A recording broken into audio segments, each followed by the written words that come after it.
Eric Janicki, an open bodybuilder known for his science-based protocols and his humorous sus content, and Markus Hunter, known as Markus Fit, a highly accomplished IFBB pro in men's physique, well known for his transparency and discussion on PED use. Mind you, this is the most I've ever ran. Okay, by far. Okay. I just want to preface that. Like if Anton posted he just was in this lighting in the corner over there and just posted super raw, terrible lighting, he would have 7 followers right now. But the reason he's following is because he takes these crazy photos and videos where his physique looks the best. It's still his physique, he's not editing it. It's just he's putting it in the best light so people are like, wow, he looks crazy. It's what you do. That's social media. I don't think berberine really helps that much for a lot of people. Maybe it does, but I haven't seen that for me or like clients. Like really doesn't help a ton, and metformin has. And also metformin has a lot of other benefits as well. Not just with like insulin resistance, but also helps with like your blood vessels and for your heart health. I think that men's physique should judge more on the legs. I see too many guys in men's physique and they look like they're running around on like chopsticks and pencils. And just because their body is way overdeveloped and they fit the mold. But I feel like if you have a guy with the craziest upper body on stage and his lower body doesn't match at all, he should not be in the call-out. They called it down to 3rd place and they waited to announce the pro, and I was like, and I just heard the number that wasn't mine. I was like, talked a lot of shit about it because it was the one compound that made me broke out really bad. Talked about it that poorly for 3 years and then switched over to NPP. NPP didn't work. And then coach was like, hey, we're going to do EQ. Now it controls my estrogen really well. but the Primo, honestly. No. I've done many rounds of blood work with Test and Primo. Primo doesn't do for my blood work. Masteron affects it. 600 tests, 100 milligrams of Masteron. Estradiol levels was, I think, like 17 or 19. From that ratio, which is crazy. We've seen that happen to a lot of guys. Like Paul Burnett commented that happened to him. Darren Farrell, that obviously happened to him and he had blood work from it. What do you guys think about the GLP-1s, like semaglutide and tirzepatide? I love it. Because how much did you increase the stack? Okay. Before starting this podcast, I just wanted to say that ideating steroids for a full show is not widely accepted because it discounts the real work, which is the backbone of this sport. And unfortunately spreads that an unsafe chemical solution is all you need for results.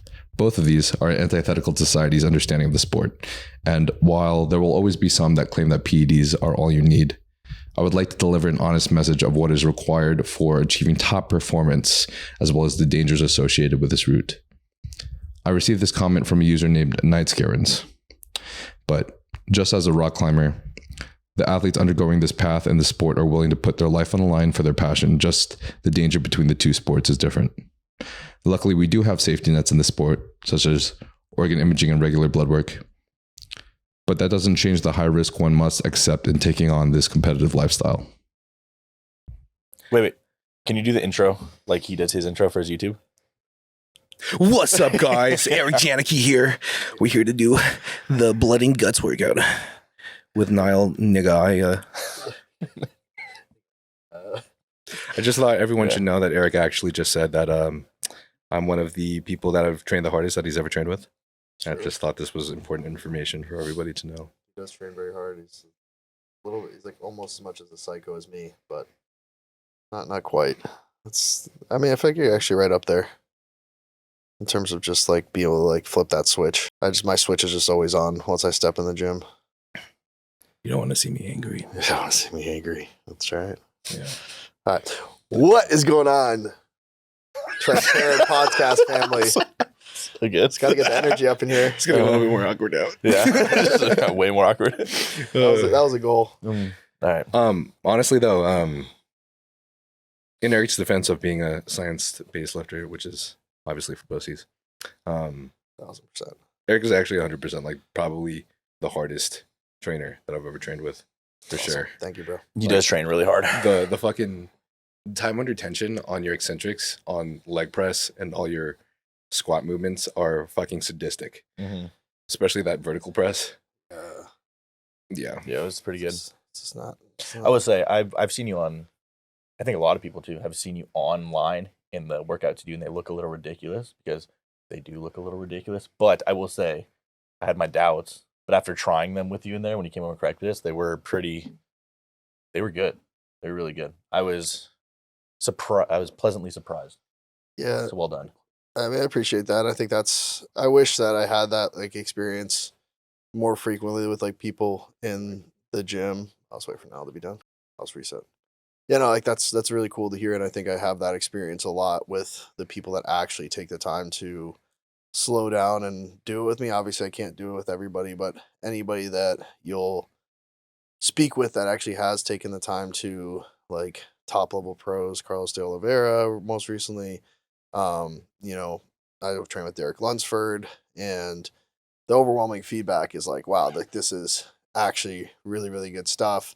But when you see it online, it just doesn't translate as well, just because I'm not there like cueing you, and it just looks performative, and it looks like I'm just trying to go to like people will be like, oh, it's basically yoga at this point. I'm like, I get. I mean, it's funny. Like, I'm very like, it's hard for me. I don't get offended at all. Like, I just find it to be like good discord if it is productive. But the only thing is, like, it would be tough for me to know that like those type of comments might hinder somebody from at least trying it and seeing how they like it. And I always tell people, like, find a middle ground. It doesn't have to be training exactly like me, but if you add, let's say, a 3 to 4 second eccentric for form corrective purposes to get a little bit more range of motion, to have your body feel a little better, to reduce that shearing force, then that would be great. You don't need to be doing like a 6 second eccentric on the leg press like me with a 2 second pause to like completely, obviously decelerate the weight to then load it through the quads and glutes. But if you can find a middle ground that you're still enjoying your training, because I'm going to be honest, I have this weird mental thing that I can just push myself to insane limits, and I don't think that's for everybody. So I don't think you'd probably like to train like me every single day. But you know, I appreciate the kind words, man. It's definitely the smallest tweaks make the biggest difference. And it's hard, like you said, because you're not there to show people exactly how to do it. And if they're not doing it correctly, they're not going to get the benefit of what you're doing. Like it took how many tries with me and Niall to get it down what you were trying to show us. But once we got it, it made the biggest difference, and we feel a lot more. Yeah. So, yeah. I think I felt my ball sack split in half. Yeah. It looked like it, the way the sounds you're making. Yeah. Yeah. Did it actually? By the way, I thought this was cool, but I think this is a little cool dude chat that we have. It's a dude chat, not because it's like the Sheen version of a bro chat. I was just gonna say it's better than a bro chat. Ooh, fighting words. Fighting words.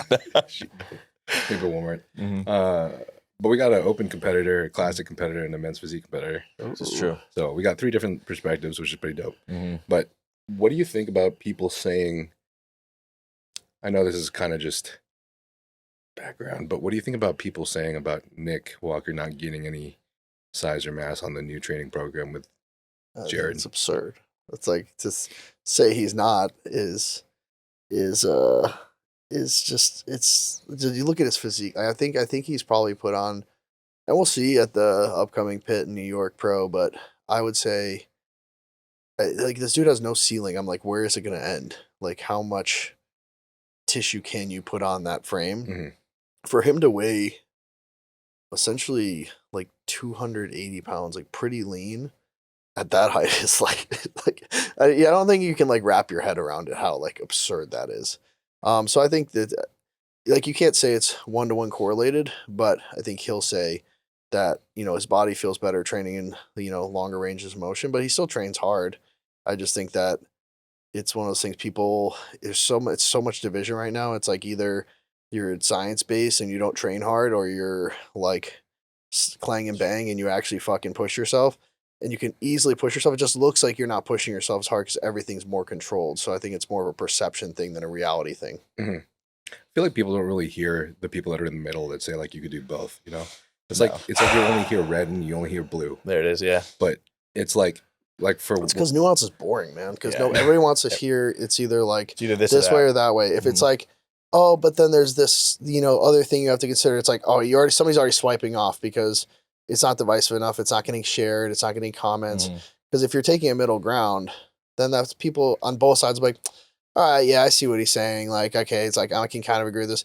You only get to piss people off when you're like, oh, if you're not, you know, if you're training any more than 6 reps, you're like wasting everybody's time and your own. Like, then it's like, what the hell do you mean if you do more than 6 reps? Like, I do more 6 reps. So then that's when it creates the discord. So you need to draw a line in the sand in order to get engagement. And that's just the unfortunate reality of today's, social media landscape where you have so little time to capture people's attention. Mm-hmm.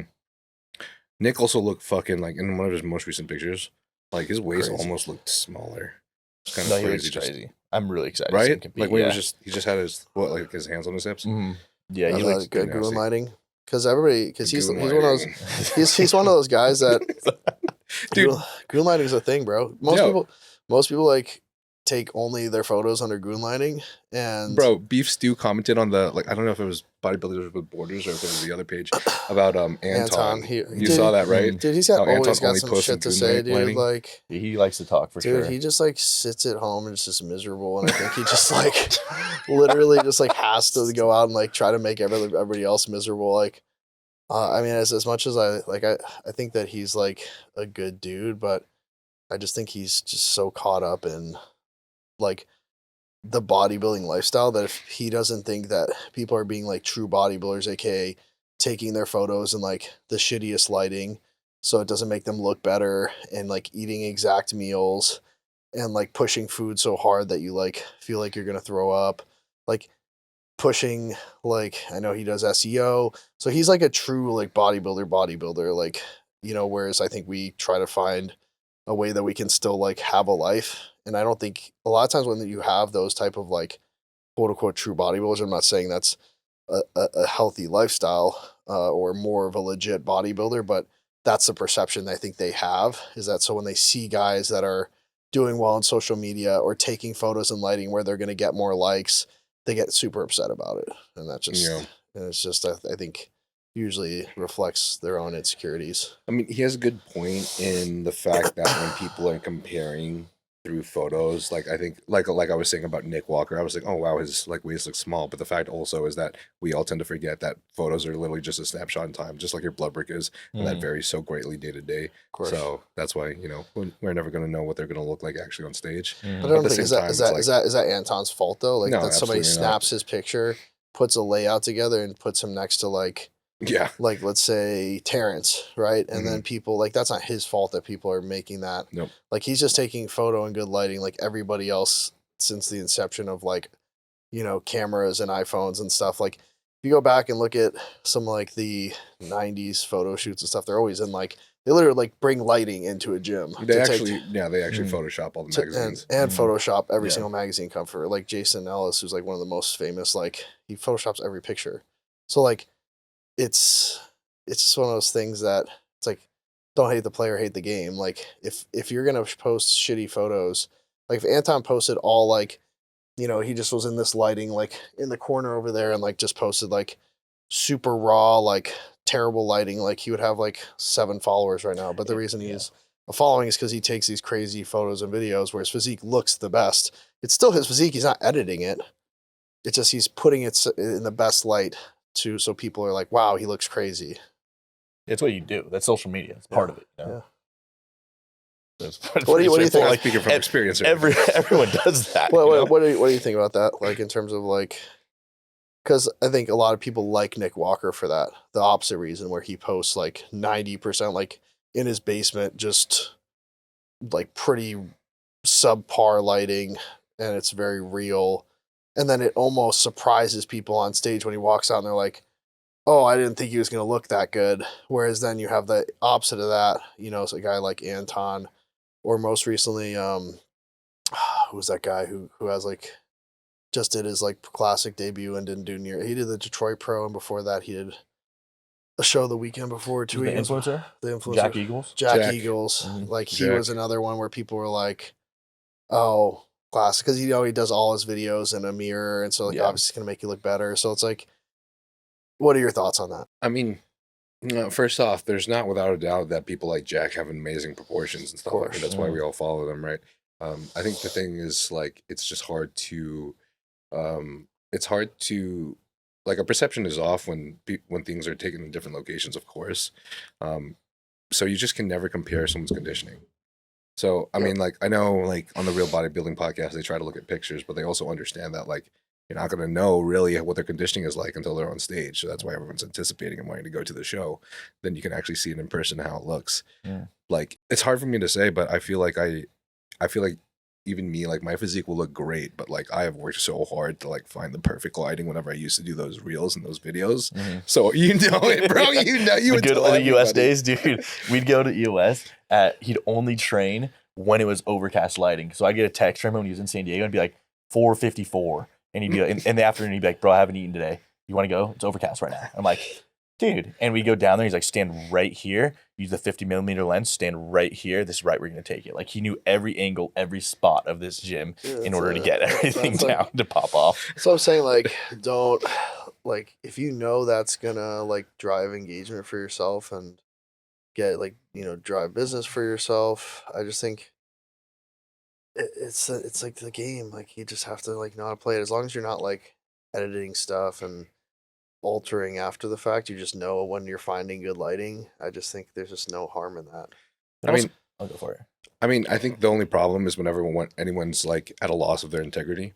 So if you're doing that and then you're saying like, I'm going to be the most shredded on stage, or like I look super peeled or something, like compare me to other people, you're creating this, like you're the one that's prompting this.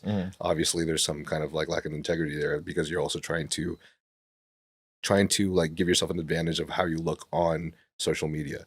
Now, if you're just doing social media completely disconnected from comparing and competitions and all these discussions prior to a show, you're not trying to create any extra hype around it. You're just posting your own thing for your own content. And then there's other pages that are probably doing that. Just like you said with Anton, it's not your fault, you know? What are you supposed to do about it? It makes it fun for like fans though too. It's like everyone has followers, right? Yeah. People love bodybuilding. It's like, you didn't have people who are posting your physique and this and that leading up to, you know, the Detroit Pro or coming up on Pittsburgh. People weren't posting their physiques and what they're doing.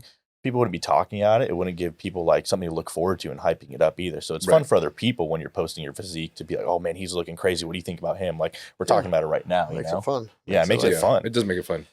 Like, you see, whenever I do post my check-in photos, when I used to, it would be in the same lighting that doesn't have any downlighting or anything. And like, whenever I would post them, whenever it wasn't like 3 weeks, 2 weeks out of competition, the engagement would be like 0. Like 400 likes, 1 million followers.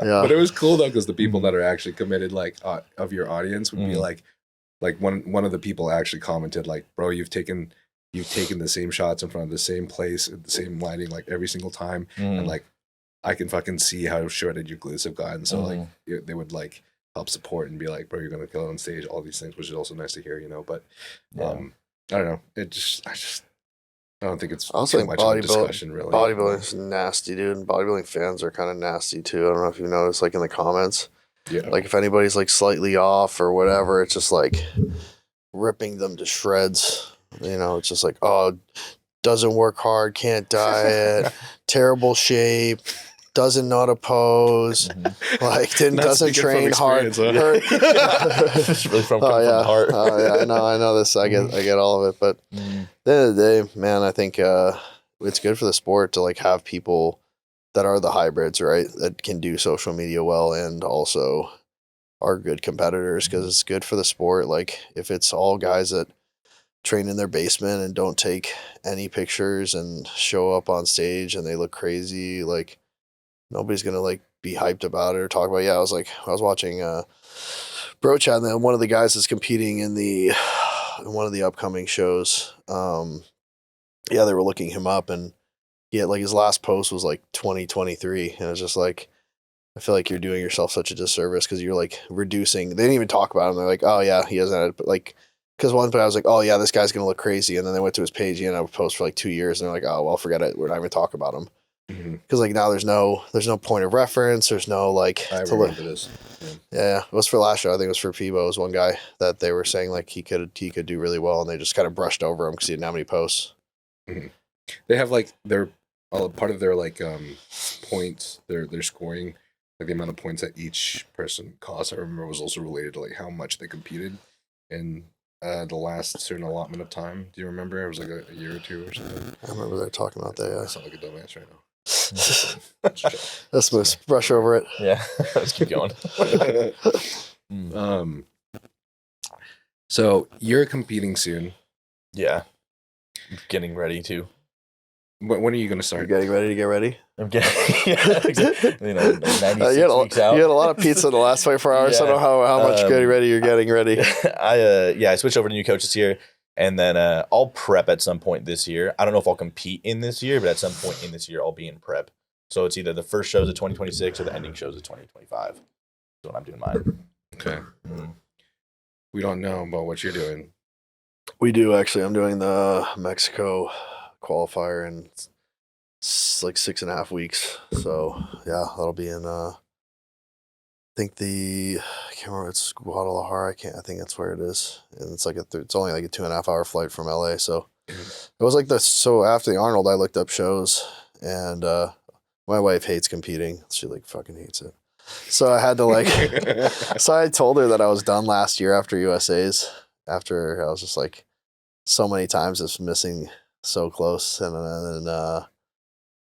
then it was like one of the worst, most brutal preps I've ever had too. So she was like so ready for me to be done. So I told her like I'm done. And then like I did the Arnold, and it was so fun. And I was like I don't want to be done.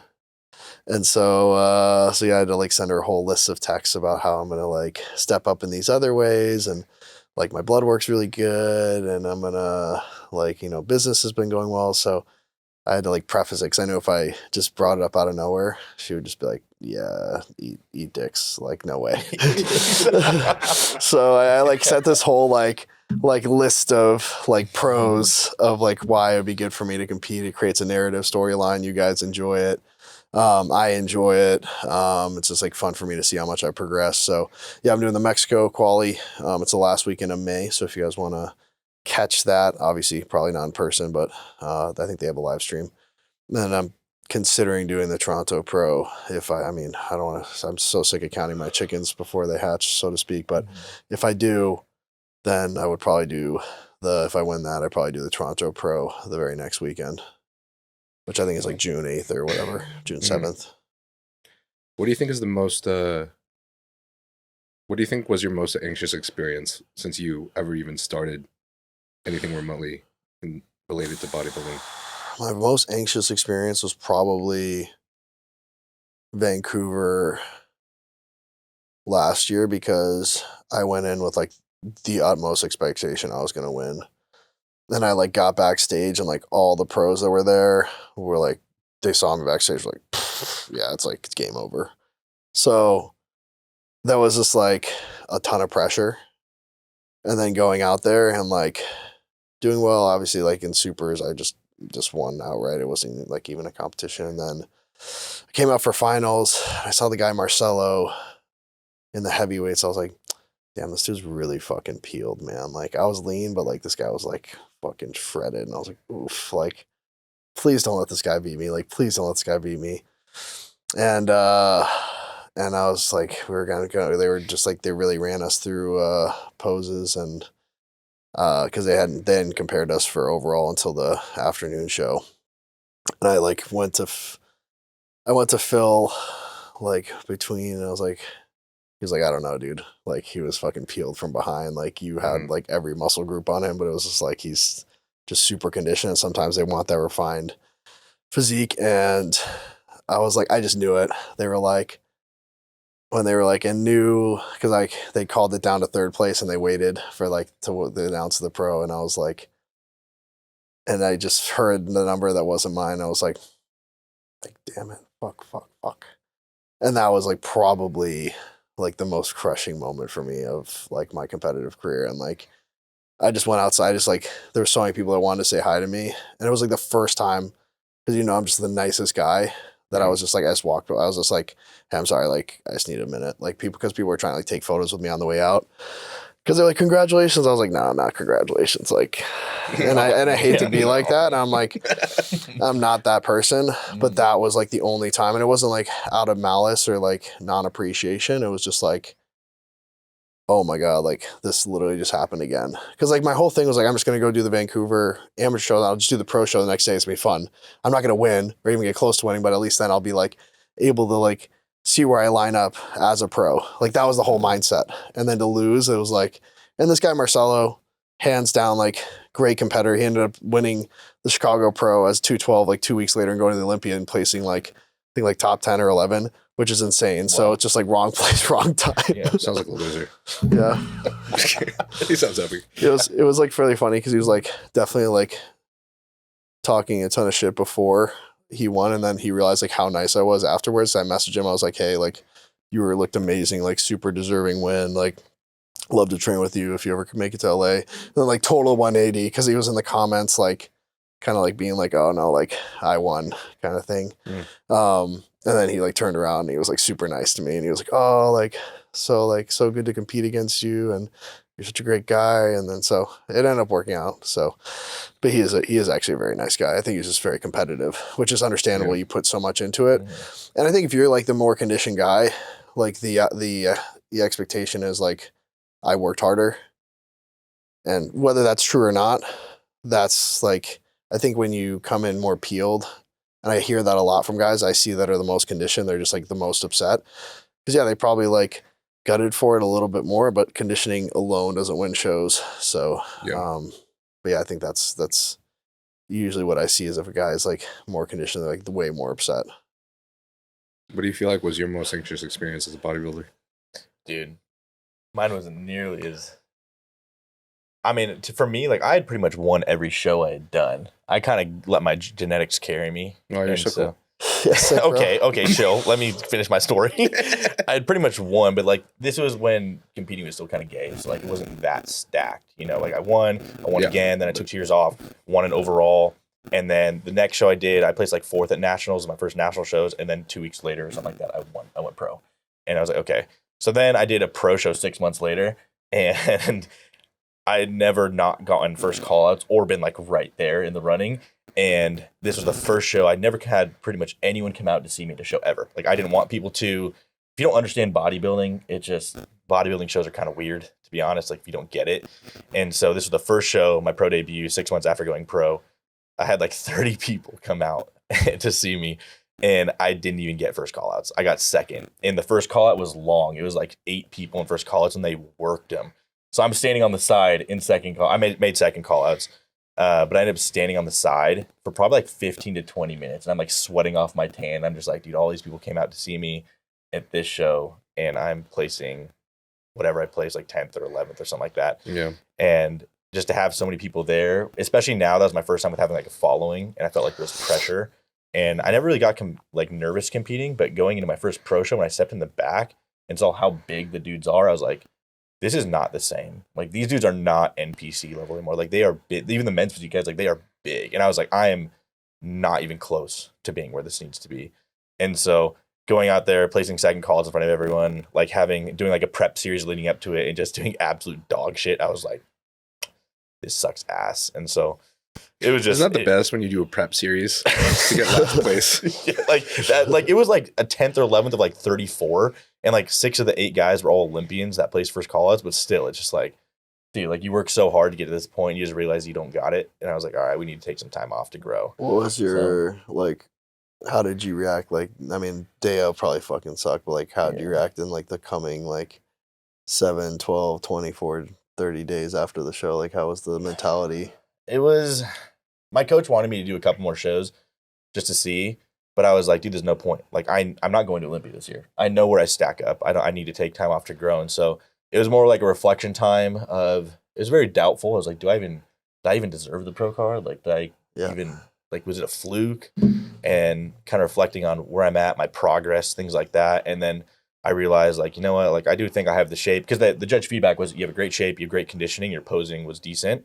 Like, you just need more size, like more tissue is pretty much all they said. So like, okay, so like, I think I have the shape for it. I just need the time. Bodybuilding is a marathon. It's not a sprint. I need to take the time, add the size, and come back and then try and do better, which is why I took the last like 2 years off essentially to grow. And then this next year when I compete, we'll see what we were able to do with that. So, but yeah, it was, I doubted myself for sure. And I still kind of, I wouldn't say I do still now, but I'm more curious as to like, do I got it or not? But I mean, we're going to find out. You got this, bro. We're going to find out. So. Yeah. How about you now? My most anxious experiences? Yeah. Was it this most recent one? Bro, I honestly have a lot of anxious experiences. Everyone. I'm just an anxious person. I know. Life just kind of gets me anxious. Yeah. sometimes. I understand. It's a little hard. Yeah. So what would you say, like, if you had to, like, It's a lot not to look tip of forward the to. iceberg, which experience competing have you been like? For me, it's always like the day or two before is always like the worst for me. Just like, am I gonna peak this right? Are we like full enough? Am I dry enough? Do you look at other people's profiles leading up to it? I try not to. I used to. Oh, that part I sucks. try dude. not to. I try not to, but somehow I swear they come across my profile or they like unwantingly get sent to me, and I'm like, screw you, dude. Like, why'd you have to send this to me? Like, I've been locked in my own lane. Now you're trying to take me out of it, but Yeah. that'll throw you off a little bit for sure. I kind of just always think everyone looks better than me, to be honest. I get it. I kind of just don't want to do it. No, I've gotten like 16th plus place a lot of times. So after a while, you kind of just get used to it. This is as a pro. Yeah. So This is in men's physique, obviously, because you haven't done your first classic show yet, right? no. So I guess I don't even qualify as a classic show. Yeah. Yeah, you're still men's physique, dude. Yeah. I lied about the podcast today. I think I've had a lot of anxiety throughout my entire competitive career for a lot of reasons. And I think it's just, I feel like I held my value as a human being on my success in competitive bodybuilding, because I don't really feel like I had much to offer elsewhere. And don't want to really get too deep or anything, but I know Asian parents didn't have a lot of high standards. So if you're not really good enough at math, even though I probably should have just stuck to math, but even though you're not really good enough at math and you're not really like good enough at tennis, and you know, you play 6 instruments, but like you're not going to go to Juilliard or anything. So why even play music? It's like the only thing left is like, I want to show my family through bodybuilding. So it was just, it was very anxiety ridden that I would feel like my identity was dependent on my placing, which was at the whim of other people's perspective and decision. Mm-hmm. So I would just try to do my best, but I would have anxiety. I would have trouble sleeping at night, like even 8 weeks out, 6 weeks out. I once had this I once had this dream that like I dreamt that I won my pro card, and then I woke up in the middle of the night and I like started crying because I realized that I don't actually have my pro card. It's the story of my life. Oh man. So still living that nightmare right now. Eric's like, I can hyper relate. So at one point I just started taking Selenic, and then it got all better. So What's Selenic? no, I'm just kidding. What is Selenic? It's that peptide, you know, C-Max and Selenic. So C-Max is will help raise BDNF. It's good for like neuroprotective properties and just kind of raises your cognition. And C-Make is more of like a peptide that helps reduce anxiety. But what actually, I only started taking that recently, but what actually happened was like I ended up just releasing all my expectations. Like, have you ever heard of the saying, expectations are suffering? I think that was my biggest issue. And like, I know Fuad states like, be prepared by being prepared. That helps release anxiety because you know you've done everything you can. And that's what I would always do. And it definitely helped for sure. But I think for some reason, it was the fact that I still wanted it so bad and I didn't know if it would happen or not. It was that unknowing of the future, like he says, even if I am prepared, because it's from someone else's decision, would continue to give me this fucking crippling anxiety where like I wouldn't be able to sleep. And it would cause me just enormous stress. So finally, I think I just decided like, I'm just going to do this for fun. I'm probably not going to even ever get my pro card, but I'm just going to keep doing it and just keep trying, you know, see whatever happens. Then out of nowhere, I got second place, or at nowhere, I got like third place at nationals. Then my coach was like, let's try for the next one. And I'm like, fuck, okay. And then I got my pro card. How many shows did it take you total to get it? 9 shows. Wow. Like, damn, that's I'm the opposite. Can't relate. I'm kidding. That's awesome. I'm the opposite of Sebum. Yeah, that's crazy, dude. I feel like sometimes you just got it though. Like for a sebum, you're just like, It's different. It's built different. For real. That's awesome though.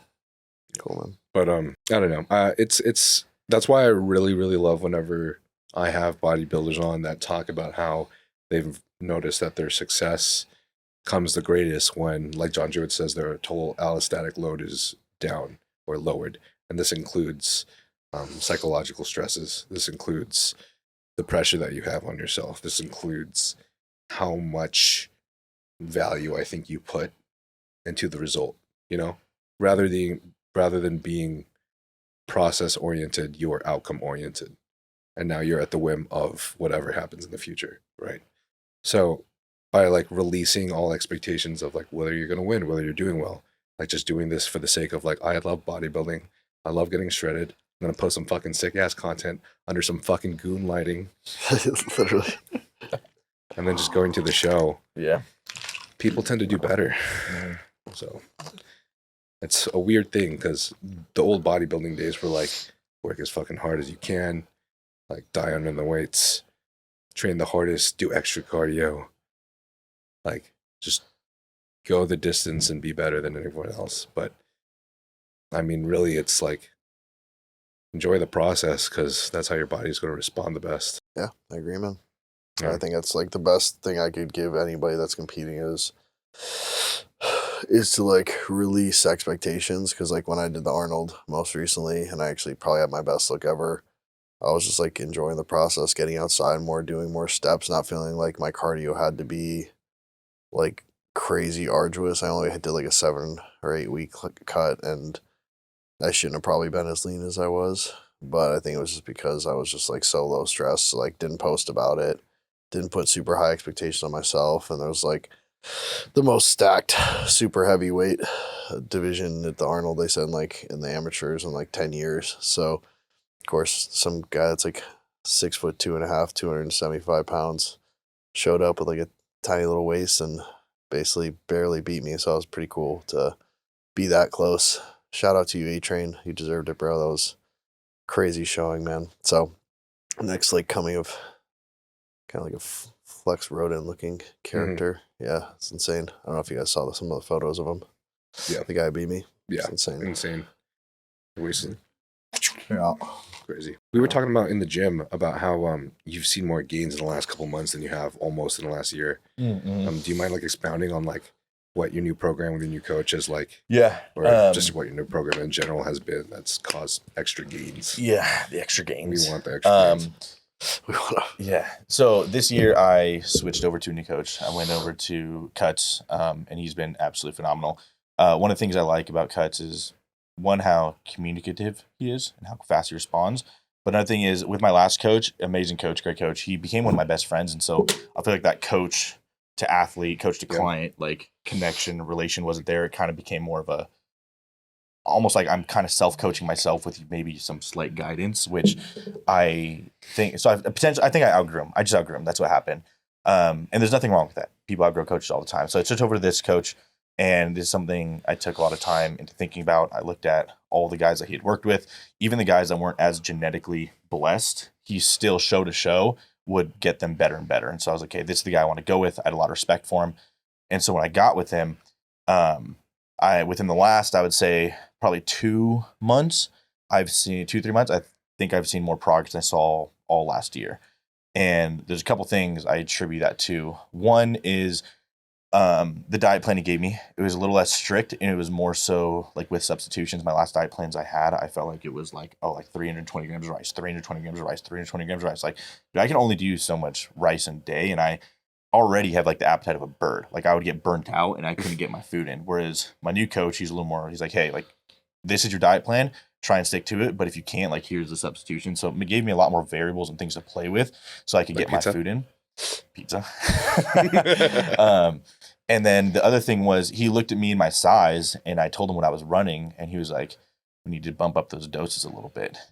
Which for me, you know, I'd kind of always stuck around like the 500 tests, 350 MPP, you know, type 500 tests, 400 Primo since I started when I was 180 pounds. And now I'm sitting at 240. And it's like, okay, it's time to bump the doses a little bit for you. Yeah. And this is the real definition of, according to some of the more credible people that I've talked to, the definition of Like titrating doses. the upregulation. Yeah.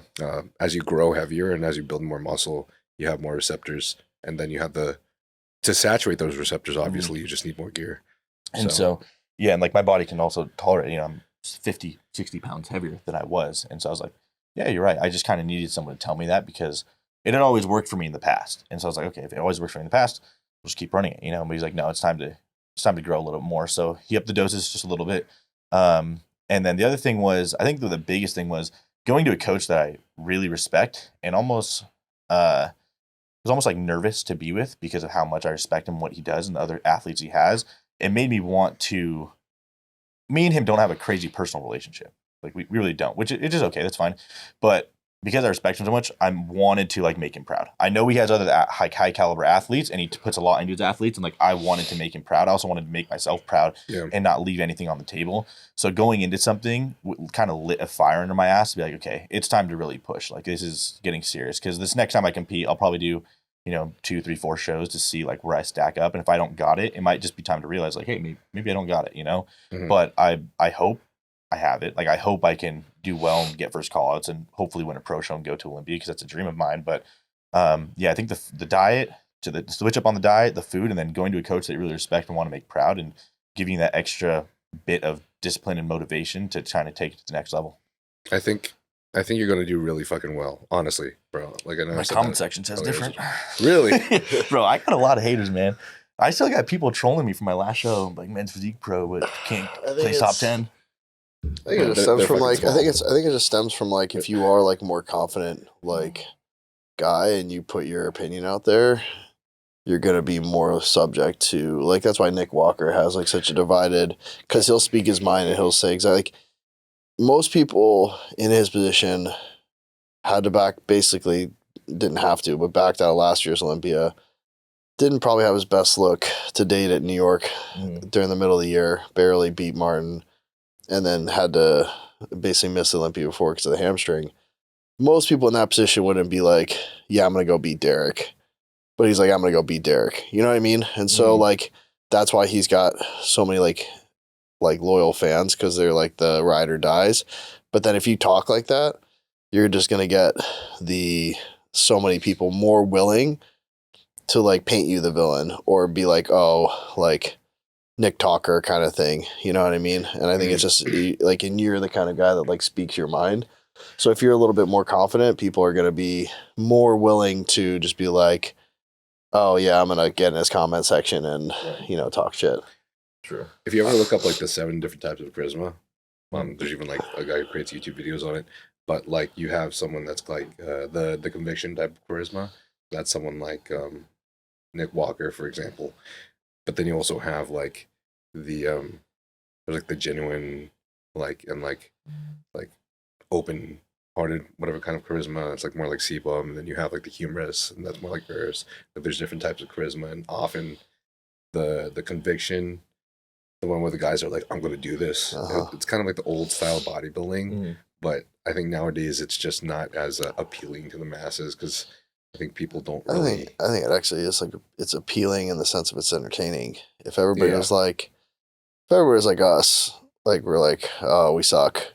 Like everybody's better than us. Hopefully, we at least like don't embarrass ourselves. You know, like it's less fun to like make fun of us, right? Like it's like people are like, that sucks. Like now I can't be mean to him because he's actually like more mean to himself than I could probably be right now. But if you're like, I'm gonna fucking trounce everybody. He just has really shit self-confidence. Like, damn, we've the lowest. Yeah. So it's like then they're like, oh man, well this makes it so much less fun. Where if you're like a Conor McGregor and you're just like talking about how you're gonna like beat the hell out of somebody and then like go and like, you know, smash their wife, you know what I mean? Like it's easier to like love the guy, but it's I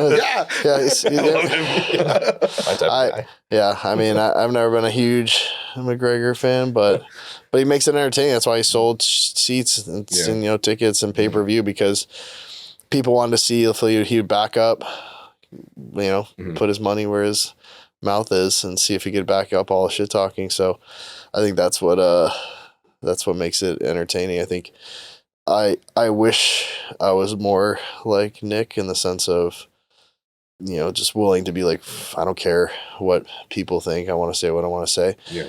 But I think it'd just be so disingenuous to myself because like I actually don't think those things about myself. I'm like, I know I'm really good at like training, but I know I'm not like a like S tier bodybuilding genetics guy.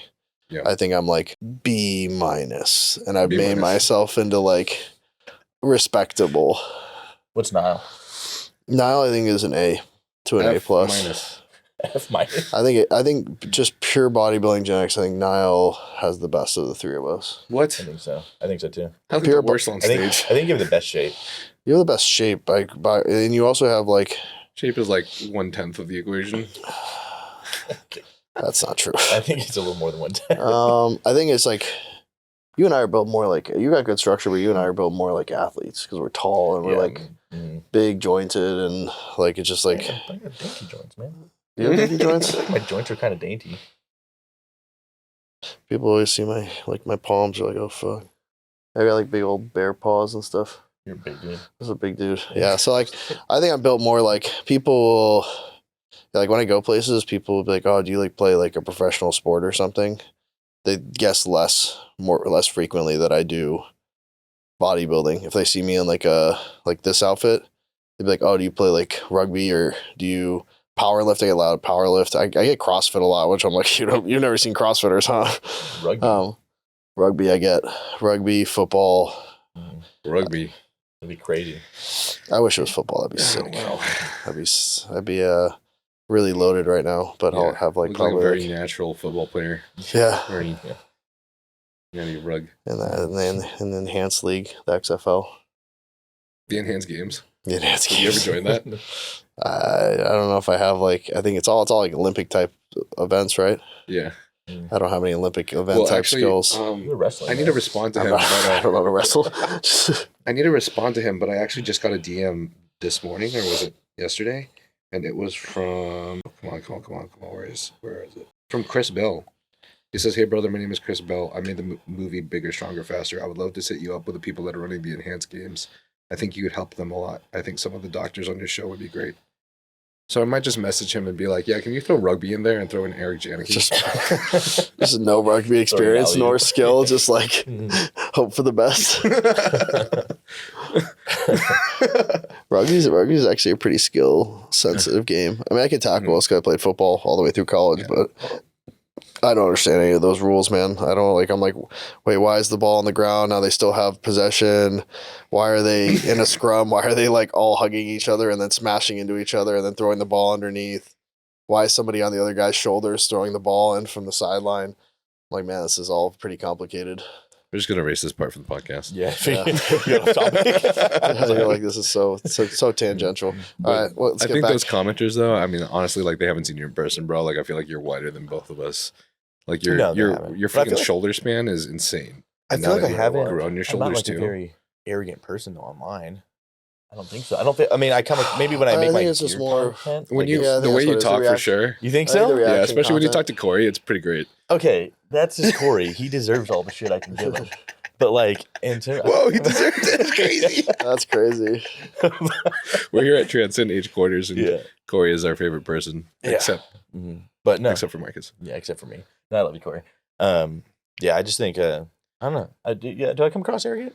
No, you don't come across as arrogant, but in your content, I'm very like you're a very different person than I thought you'd be based on your content. Just kind of come across as a dick. Yeah. Really?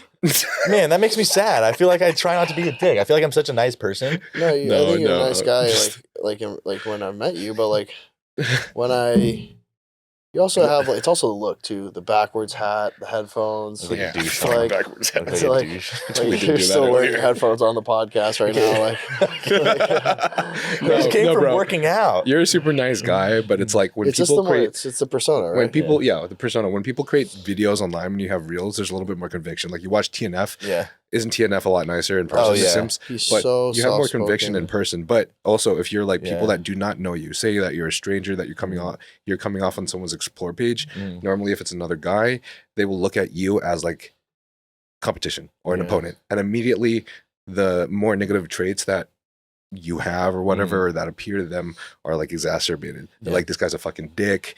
This guy's probably, his peepee's probably small. Dude's actually like 5'2". Just anything that they like that comes up in the mind is like exacerbated, right? But then all of a sudden they meet you in person and like you're super nice and those things immediately change. And I feel like that just happens to all of us, you know? I think it's just a normal thing that happens as us humans. Like we're in this like protected state, right? So same thing that happened with you, right? With the guy, you guys started talking, he ended up being super nice. Yep. So I don't think it's anything really too much to think about. It's just something that we do, but it's good to stay conscious of. But how much did you increase the stack? Okay. I noticed he breezed over that. Yeah. Just super light. Increased total dosage by 350 milligrams. So I went from, mind you, this is the most I've ever ran. Okay, by far. Okay. I just want to preface that this is the most I've ever ran. So my normal stacks were like 500 tests, 350 MPP. Can't do MPP anymore. Doesn't work with me for reasons. 50 MPP is crazy. For reasons. Yeah, the worst reasons. So now I'm doing 600 tests, and then you bumped it to 600 Primo and 400 EQ. Fucking liar. That was my bump. What's your experience with No, EQ? I believe it. First experience, hated it. I talked a lot of shit about it because it was the one compound that made me broke out really bad. Talked about it poorly for 3 years and then switched over to MPP. MPP didn't work. And then coach was like, hey, we're going to do EQ. And I was like, you know what? If I'm paying you, we're just going to fucking run it and see what happens. Ran it, and I'm really liking it right now. It controls my estrogen really well. It's probably the Primo, honestly. No. When I've done many rounds of blood work with Primo, testing Primo doesn't do shit for my blood work. Masteron affects it, like hyper responding to only Masteron. 600 tests, 100 milligrams of Masteron. Estradiol levels was, I think, like 17 or 19 from that ratio, which is crazy. Primo does nothing for me. EQ was very similar to Masteron, but the dosage was 600 EQ. 600 tests, 400 EQ. Estrogen levels were around the same. It was like 17 or 19.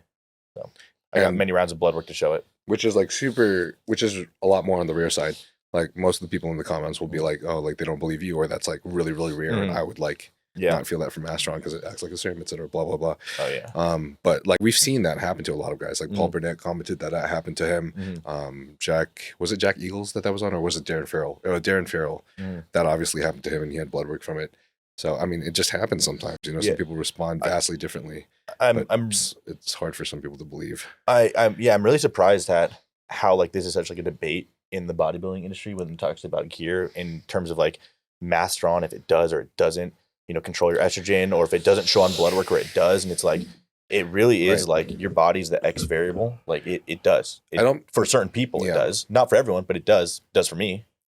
I mean, I think that's why I really enjoy my podcast with people like Dr. Dean, is like they put it from a very like unbiased perspective, but from a scientific point of view. I think it's harder for people that haven't really studied medicine as much to understand. But you look at a variety of different medicines, and there's always such drastic differences in side effects that people experience across the board. Like you look at SSRIs such as like Prozac. Some people experience complete sexual dysfunction, and some people experience none of that whatsoever, and it's actually a good option for them, right? And that happens with so many different kinds of medicine, so many different types of drugs. So like Dr. Dean stated, like there's so many genetic variations too that people will experience. So when we were talking about anxiety earlier, I wanted to actually say that like, while I love how like Fouad presses, like it's about being prepared and how you think about the situation, there is one thing that I want people in the audience to understand, that when anxiety comes into play, I think all of these people should also try to take a look at what, like if they don't take a look at their genetics, and they don't like go on Prometheus to see the rundown of their genetic combinations, to actually just like there's this gene COMT, and you know, some people can have a rise of catecholamines. So like dopamine, a series of like these various hormones that cause you to feel, right? Cause you to go. And if you're like falling asleep at night and you're having a rise of these hormones, then it's going to make it much harder for you to fall asleep. So even if your body is in a rested state, your mind can still be running. So there's different like supplement combinations. So like when you're like before going to bed, GABA, vitamin, farting right now. Complex B vitamins that helps convert. Oh my god, dude! It does something to something. It helps. and something to helps you something. sleep. It helps you produce serotonin by converting it from L-tryptophan. So, and then having some other supplementation like methylfolate. These things will help calm your mind before bed, but these are also things that can cause anxiety, because if they're too high, obviously in a state when it's not supposed to be high, then you're going to be racing, right? So it's like, I always remind people, like, not only like control your body through your brain, like your thoughts control your body in a way. So focus on your thoughts, which is really difficult for all of us, right? Sometimes you can't even control your next thought. And then also make sure that you're healthy. Take some supplementation, learn your body, get your blood work done. And if you can, even get your genetics done. I know a lot of people don't want to because they don't want the government to have their data or whatever. But I think it's pretty beneficial to get your genetics done. Dr. Dean and I both got it done. We both figured out a lot of things about our body. And I just recommend anyone listen to his podcast, because I think it'll help persuade them to understand how valuable that doing this is. Yeah. Where'd you get yours done through? So my I went to 23andMe, and then I got my raw data from 23andMe, and then my friend helped me plug it into Prometheus, and then we got the little rundown. So I figured out things like my risk for diabetes and Alzheimer's. I realize I have a higher risk for like Alzheimer's and dementia, so that's why I'm very like particular about running neuroprotective peptides. So Cmax is one of them. Raises BDNF. We were talking about DHEXA earlier, but I haven't really practiced much with that. You were mentioning that you started experimenting with Neopept earlier, right? Yeah, I'm super inconsistent with it. My videographer is like all about it, so he gave me one. He's like gifted it to me, and it's like it burns so bad because it's like a nasal spray, and I hate nasal sprays in general. So like you take it, it tastes like terrible. And he's like, he loves it. He's like, ooh, that's that new pep like burn. I'm like, nah, I don't like that shit, bro. So I think that's probably part of the reason that I haven't like been consistent with it. But I probably used it like 3 or 4 times, and I don't know if I've like noticed a substantive change. But I'm also like so busy that I'm doing a million things at once. So when I would take it, I wouldn't then think 3 hours later like, oh, how was my mental aptitude, or was I more finite with my thoughts, or when I was speaking on camera, was I a little bit more like sharp? I don't know, because I didn't then take mental note. So I think that a lot of times you have to like do something and then really like have a reminder on your phone or something to like take notes and see if you really found that you felt something. And of course there could always be placebo, but I think if you do it enough times, you could probably understand if it's really doing something for you. But I would say like, yeah, I've taken it like 4 or 5 times, and like my fellow who, just like swears by it. But yeah, I'd have to probably do it more frequently, and probably more for a longer duration to be able to speak to it, like from personal experience, and if it's had a pretty profound effect on me. I like dihexa. Yeah. I've used it for a couple of years now. I use it on and off. Like when I usually do use it, it's usually until I run out, and then I have to order more. And I think it really helps me. I take it first thing in the morning, and I feel like it really just helps me like lock into what I'm doing. What's your dosage? Whatever they prescribed me, honestly, on the bottle. What did they prescribe? 2 or 3 caps is like, no, it says. Is it 1 or 2? Just 1. You know the dosage for dihexa? 30. Yeah. Okay. 30 mgs. Yeah, it's probably 30. Mgs, not milliliters. Yeah. Corey likes to say mils for everything, including mgs. Mils. Everything in milliliters. Yeah. Yeah. I feel like it helps 2 me gallons. More productive 2 gallons. when I'm working. Are you considered natty if you take all the peptides, but then you're still not on TRT yet? That's him. By WADA standards. Yeah, you can pull into Comments this, to tell me. Corey. Depends. If you Well, want it's like WADA. basically, as long as it's decisions. not WADA banned, like you can do it for like powerlifting or Right. bodybuilding. Now, like it's like I don't think like, for example, I don't think like dihexa would be No, I WADA. think- It's not performance enhancement; it's No. more cognitive enhancement. Yeah. So thinking about health, by the way, when you were mentioning, I forgot I want to mention this, when you were mentioning that you were on 500 megs earlier, I know that there's some people out there that'll probably just believe that you're lying, that you're a fucking liar. I think I don't look like I need on that much more. You know? I feel like 500 megs is a solid. People That's like like the to most assume. bro dose ever. Well, here's the thing: is I would love the audience to comment what their views are, because I think most of my audience is really smart and they have a really good understanding of the bodybuilding industry, and a lot of them like to listen to a lot of these more intellectual conversations. But be gentle with me.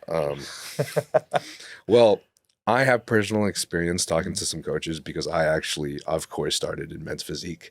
So I have some personal DMs and messages about them explaining that like a lot of these top coaches in men's physique normally only run their guys on around 500 milligrams of test. But I had this commenter saying like, Niall, like I'm fucking disappointed in you not for calling these guys out, because we both know that literally every bodybuilder runs at a minimum 750 megs. Of just test. And we both know that. So, and they're lying. And like, that's the problem that like frustrates me, is like, did this person not put any consideration into the type of division that the bodybuilder was competing in, into maybe their body weight, into maybe what big. And you don't really have any clue of what they could tolerate, but body weight is a nice variable to like, observe and put into consideration when that. When you're I wonder doing that dosage, if I could, like, how much, if I could tolerate that. I've literally never gone over like 450, 500. Yeah, but you're also one of the people with like that. I think a lot of people are learning now in the audience as well, that there's some people that aromatize like crazy, like you. John Jewett also pushes high DHT with lower test. I go to high DHT 2-to-1 always. Jack Eagles has to do this. Darren Farrell has to do this. I can't remember who else. Oh, you also, right? I know guys that are. Yeah, you have like twice as much DHT as test too, right? No. Mine's way lower. Oh, yours is lower. Mine's lower. Okay, yeah. someone else. No, well, yeah, no. That's not true, was... because you're at, what did you say? How much test? 600 and 600 Primo. 600. That's a DHT. But it's not 2-to-1. That's just a 1-to-1. And that's then with my Mast plus on, Mast. No. I was thinking about Eric actually. Mast. Yeah, my so Mast it's is 100 1-to-1. milligrams, and my test was 600. Yeah, I always run, unless I'm doing like my like health recon, or just like just trying to get my blood work perfect. I just run. So when I do that, I don't go down to like full on true TRT, which would be for my size like 100 to 125.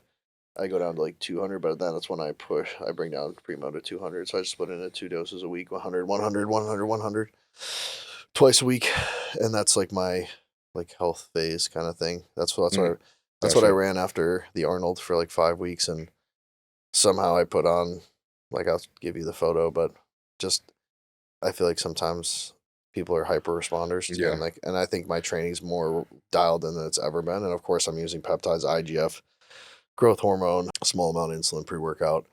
So like I think all those things are very like growth inducing, and I also prioritize everything else: sleep, right, like training intensity, but also managing training volume. Not trying to like just be like, all right, I'm just gonna do 100 sets here just because I want to do 100 sets. I mean, I'd be in the gym all day long if I could, but you have to like, I've curtailed that.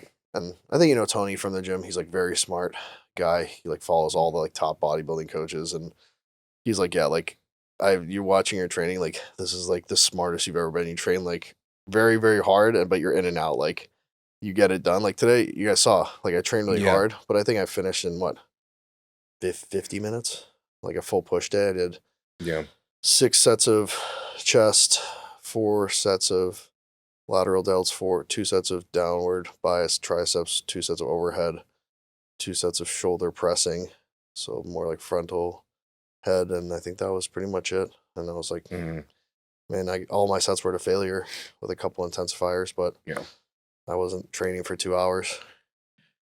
And I know that some people may not believe, but I appreciate you guys for being real too, because I think, I mean, like I have experience in the industry talking to coaches personally, so I understand the variance in dosages. Like it would make sense that I should be running, like I'm running 600. I should be running probably half of what I would expect Nick Walker to be running as an open bodybuilder, because he weighs 100 pounds more than me at the exact same height. Isn't that fucking crazy? Like I'm 205. That dude was like 300 something pounds. Yeah. So I don't think you really realize it's kind of ridiculous. It's not just like there's a difference between body weight and tissue. like I think that's where people miss a lot, is like, for example, a guy that's in men's physique that's like 5'7", like let's say 5'8", 5'9", 190 pounds, like peeled, and like Nick Walker's like 5'6", and like 260 something on stage, or 260. It's not just like 70 pounds that Nick has on this men's physique guy.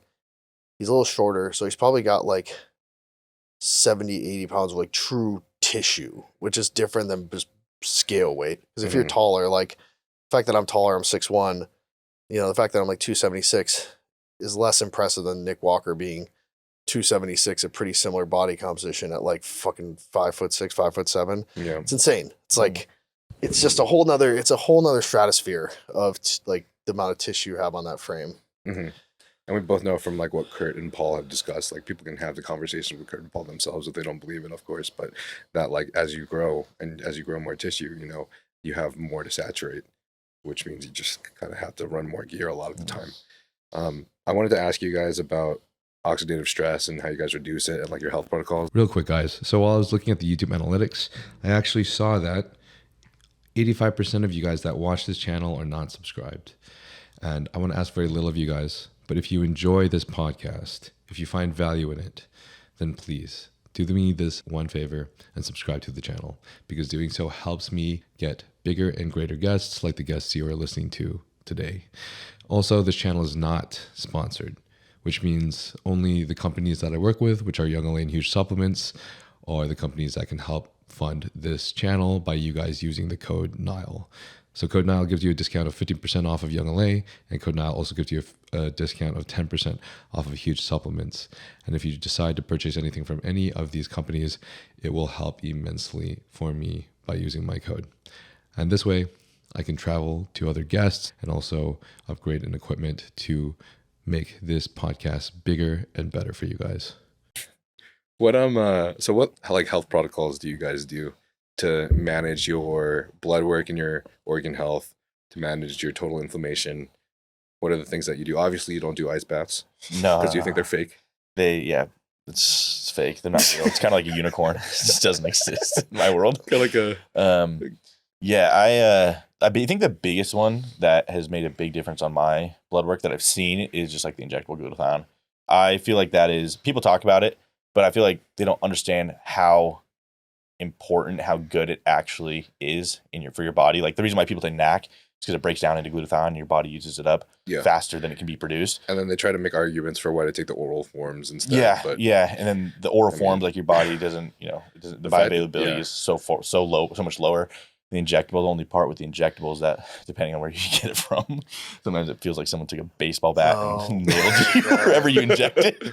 Depending on where. Yeah, so definitely ask if you go through. It's like 3 times a week too. It's insane. Yeah, especially to get like the dosage up there if you're trying to get like 600 to 1,000 milligrams. But injectable glutathione has made a big difference for me in my protocols, and I don't know if we can put this part in there due to them, but if you want to get it from where we get it from, ask for the Anazao one, not Revive. Oh, is that the one that's less pain? Yeah, way less pain. It's I don't know what they do to it, but it's like injecting almost like HCG as opposed to injecting like a beehive into your belt or wherever you do it. That one, to be honest, I threw mine away. They sent it to me. I did one injection. I threw it away. I said, "Don't ever send me that shit." They said it's not worth it.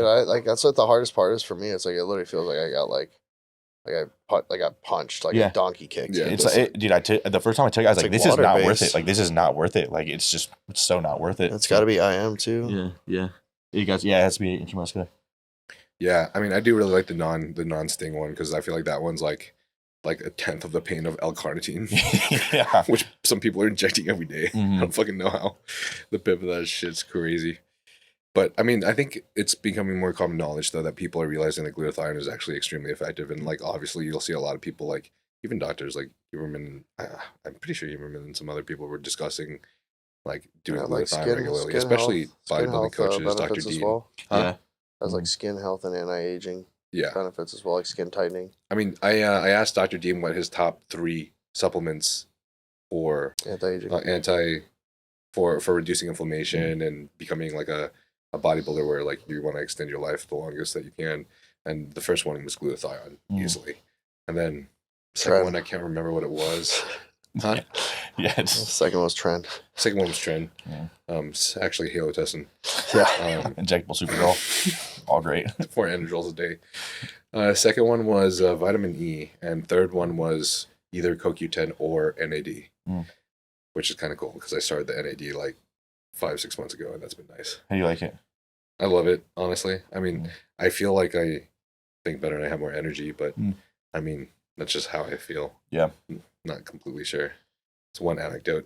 Yeah, I think I feel better. do you know, so like I had a functional wellness like doctor as a friend, and she was basically saying that like NAD, unless it's like done in an IV drip, is not really like effective. And I was like, well, so I called the clinic and I was like, she was like, I'll call a clinic and see how much their NAD is for their like IV drip. And it was like $800 per time. And they're like, yeah, you should probably start by coming once a week. And I was like, whoa, that's crazy. You're doing that's some like rich bitch shit right there. Like $3,200 a month to start. And they were like, we'll start with that, see how you react. And then we could probably get up to like 2 times a week. And I was like, okay, well, if I was just like inquiring at that point, but I was like, okay, like how, like, what's the process? Like, yeah, like definitely bring something to do. Like the IV takes like the drip takes about 2 to 3 hours. I was like, what the fuck? Like, who has time for this or money? Like, this is literally like meant for rich people. And it's like people who probably don't have anything to do. And they're the ones that are like trying to like optimize their like energy and cognition. I'm like, wait, for what? Like, you're not doing anything. If you got 2 to 6 or like 3 to 6 hours a week and like $1,200 a week to burn on NAD like drips, you probably don't have much going on, I would assume. Like, think about any of like the really busy people, you know, spending 6 hours a week. You get 16 bottles of testosterone a week for that. Yeah. You get a lot for that. It's already, just say less, it's already ordered. Yeah. My NAD blood has been redirected. I mean, if you're super lucky, I don't know if I'm allowed to say this, but it's the truth. My doctor literally said I could just give him my NAD and he would let me go into his clinic and just turn it into an IV for me.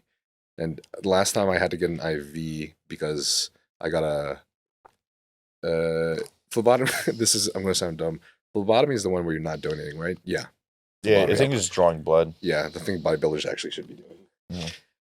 Last time I got phlebotomy, they obviously gave me like liquids and some other extra stuff. And I thought it was going to take a couple hours like normal, but the entire process took like 30 minutes somehow. 30, 45 minutes. So to donate? I had to donate blood and then also get hydration and liquids afterwards. So a lot quicker than I thought. Yeah. So maybe if you can go to your doctor and you just get NAD from like another clinic. They're or something. explaining to me over the phone that like it has to like drip, and like you can't introduce it. You can't just speed run it. Yeah, like they were explaining to me as something to do with like the reaction you get from it. 'Cause like the amount they're giving it was like way higher than like what you get in like a vial that we would receive. So like you have to like kind of like ease it in. Yeah. I don't know. This is just based on what they were telling me over the phone, and you get pretty lightheaded. It's like, dude, I'm just like, all right, next. Like, well, have you like injected NAD before? Yeah. Do you get lightheaded when you do it? You don't get the flush effect? I got a little flush before, yeah, but not lightheaded. Whenever I do like a super high dose of NAD from injection, sometimes you gotta like sit down for a second. I do with Melanotan. Melanotan? Oh, well, I mean, that's a whole different. So you can get really it's completely separate, but I get that with Melanotan for sure. Do you get a flush effect with Melanotan? Oh yeah. Oh, have you never probably taken it? Have you ever taken Melanotan? You're taking that, yeah. I was about to say you don't need to. You don't really need it. No, MT1, you're fine. MT2, man, it's a whole. Yeah. What's the difference? So MT1, Melanotan 1 is essentially like you take it, but it needs sun to like activate it. Like basically right after. So you take like MT1, you can take like any time of day and then get out in the sun. You're usually okay. MT2 you always take before bed because it's longer acting and you don't really need, like you can like literally get more tan without even getting in the sun. Like obviously getting in the sun makes it a lot faster. But I remember taking MT2 for the first time like 5-6 years ago. And first of all, the erections are just insane. Like you just like pop like 2-hour boners for. Where can I get it? Yeah, right. Like literally, it's like almost annoying. Like you like brush against something and it's just like there's nothing you can do about it. Like you just tuck it and you like just fucking just hope for the best that it goes away at some point. Like every time you wake up in the night, you're just completely just bricked, dude. Like every time, there's no exception. Is this okay to talk about? Let's talk about it for a little longer. Yeah. Let's keep it going. And then you don't need to have. So I took it. I was like, dude, I'm not getting that much darker. And then I went out in the sun one time, and I was like 20 shades darker just from like 20 minutes in the sun. You're like, whoa, this stuff works. That's like crazy. I have and a it picture. Lasts. And it lasts. I had a picture on my phone. I'll send it to you. The first time I ever took Melanotan 2, I went outside for maybe 25 minutes, and came back inside. And before I came back inside, I pulled my shorts up to see where it was. Like, dude, it is a hard line. I'll send you the picture. It is wild. Like you went to Cabo for a week. It's insane. Okay. And you wear the same exact length shorts for a week. And it stays. Like if you go sit outside, maybe if you run Melanotan, you sit outside for maybe 2 or 3 times, and then you stop going outside. I had the same tan lines for probably 6-8 months. Yeah. Like they stay, they fade, but they stay for a long time. The one thing I will recommend against is doing it like right either side of your belly button, because you'll get what I got for a year or two was little circles. Where because I'd go either left side or right side of my belly button, that just a little bit of sub-Q fat right there. Yeah, on the side. Yeah, and that's probably why it was probably better, because you don't get as much sun right there. Yeah. But obviously you get a lot of sun right there. So I had little, as everything else faded, but I don't know if it was because that area was concentrated. Yeah. And those 2 little circles for a good 2 years. It was crazy. That really annoyed me. 2 years? They look like little birthmarks almost. Because they were just lightly brown, just kind of ovals right in that area. Yeah. So it's crazy you guys do that. I'd rather bring out my umbrella, I don't ever do my face. I always cover my face. I just don't want to look like I like from the rice fields. Yeah. It's always grass is greener, man. White people always want to be more tan, and Asian people, it's the white makeup and trying to look as pale as, but being more pale is more desirable, because it shows, just want to look like a K-pop star, honestly. Yeah, I mean, you do. Yeah, I do. Mine's honestly just for the gym, dude. I really don't care, but when I go to the gym and I try to take content or pictures, dude, if you're not tan, you get flushed out so easy. Yeah, that's the biggest reason for me. Yeah. Are there any concerning side effects with Melanotan too? I know there's one crazy side effect or something too that's totally unrelated to.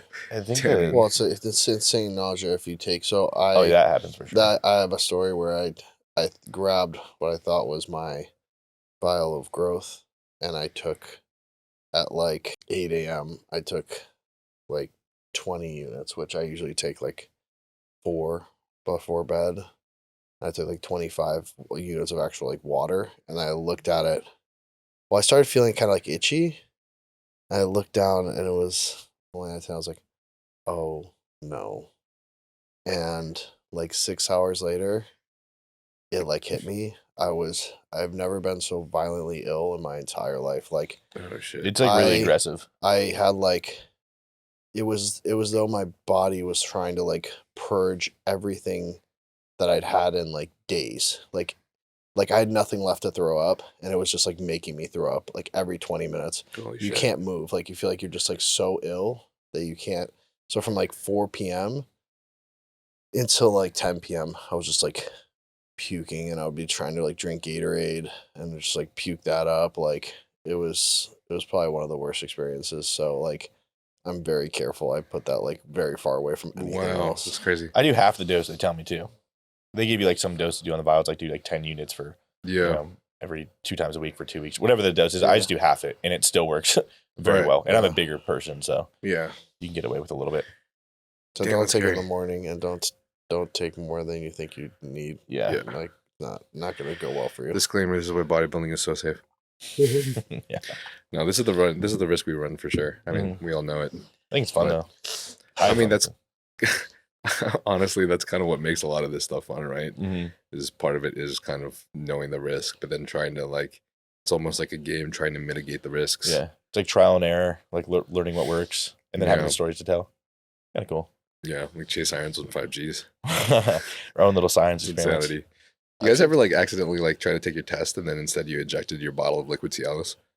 No. I've never done that. Never done that one. Just you. I feel like that wasn't an accident now. Was that on the DECA only cycle? Only it still didn't work. It's still just a noodle. I've never used DECA. Never? You probably don't need to. Yeah. Like, You don't need to. You look all right. I don't think you need to. I just never, like, with all the stories, I'm like, people are like, yeah, I get super watery, I get super emotional, I get super estrogenic, I can't get it hard on. I'm like, man, I feel like there's just some things I'm just not willing to, like, Try out. not try. Yeah, it's not try out. Like, yeah, definitely try out, but also like, like if just like I always say, like juice isn't worth the squeeze, right? Like of course, like we all want to build muscle. We're training really hard. We want to do everything we can to like get bigger. But like if I can't even like get hard, I feel like I'm almost like, fuck. It's the point of life. It's It's everything to me. And I don't have like a huge like sex drive or sex. Sick, that's why. I was actually talking to Markus about this. It's like I don't know how you are, but like I don't have like a huge part of my identity is like my sexual identity. Like we both know like our buddy Joel, like it's like his whole like existence. I love Joel. Joel's hilarious. But we know a guy who's just like his whole like persona is like very highly tied to his sexual persona. Yeah. And it's like rides or dies by that. Like if he's having a good like run, it's like he's got like he literally calls himself like he's in like God mode. And then like if he's not, it's like literally demoralized. So like I'm not like that because he was having some issues like after he had COVID and like 21 years like just demoralized. But yeah, so I don't think it's like for me like that was the biggest detriment for DECA, but I was like thinking like through just like the estrogenic side effects if I'm already sensitive to that, the like water retention, like if like how much of that weight is truly like muscle versus just like being a water buffalo. Yeah, I'll see guys on a ton of DECA and I just look at their like they just look super unhealthy to me. I think that's where like that whole like edema and like watery look, I think that's where, especially when guys are like super deep off season and their faces are like this. And I'm like, I just feel like that's where I'm like, I just don't think you're very healthy.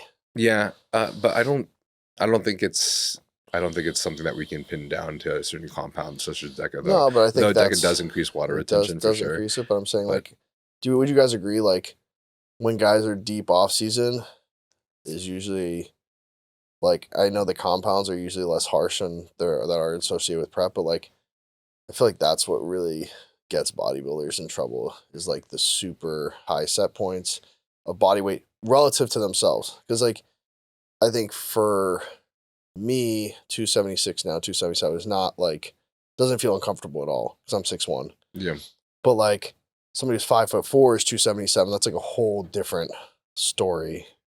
So like do you guys think that like high body weight set points like you've never even like gotten close, like you're brushing, you're getting just over 200, right? This is the heaviest I've ever been, 205. So I think somebody like you has like such a higher potential to like stay healthier for longer doing the sport because you don't have to push higher body weight set points like me and Markus that have to like get, you know. Are you kind of like, are you just kind of focusing on how, you know, just the heavier, the more like the more risk long term, like the less healthy? That's just like it's the strain on your body, especially like organs, heart. Like you're obviously pushing a ton more food, and I just think, just from what I know, like when you're at those like super high set points and like blood pressure is usually higher. Yeah, your output for your whole body is just like higher. Everything's just like has to run.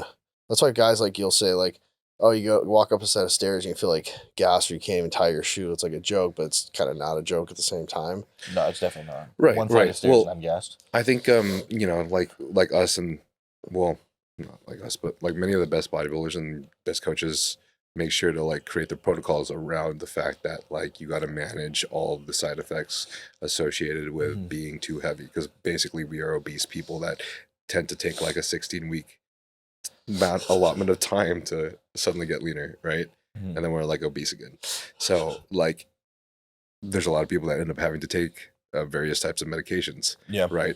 Telmisartan, ezetimibe, assortment of other things. But are there any like Are there any other protocols or peptides or anything that you guys use to manage insulin resistance, cardiovascular health, blood pressure, etc.? Obviously, the basics we already know. Everyone in the audience knows cardio, good fats, and like managing your HDL and your LDL first, even though that's not the only thing. There's just so many other variables associated, right? Yeah, I mean, you guys have used metformin. I have yet to use it. Like my like fasted insulin is always very, very good. Plus, I'm like one of those people that doesn't have to push food as high as others to get bigger. I kind of have to like just eat to where like when I'm hungry, and when I'm full after I do start eating. But like, I know for someone like you gotta like really push it. Like when you get up in those higher carb amounts, I think that's when like insulin becomes like insulin resistance and those type of side effects become more prevalent. But I know have you taken it? So you said no, metformin I think is a game changer for a lot of people, and a lot of people sleep on it, especially with how big. Like for me, I've never had appetite ever since I was little. It's my number one Achilles heel for bodybuilding, and so when I am pushing food, like I'll take MK, and one of the biggest side effects of that is becoming insulin resistant, and metformin helps that. Like a lot of people be like, oh, take berberine. Like I don't think berberine really helps that much for a lot of people. Maybe it does, but I haven't seen that for me or like clients. Like it really hasn't helped a ton, and metformin has. And also metformin has a lot of other benefits as well. Not just with like insulin resistance, but also helps with like your blood vessels and things like that for your heart health. It can help you like lower your body fat percentage. And so there's a lot of other benefits to it, and people sleep on it, but it's very like multifaceted. So how do you feel with metformin versus berberine?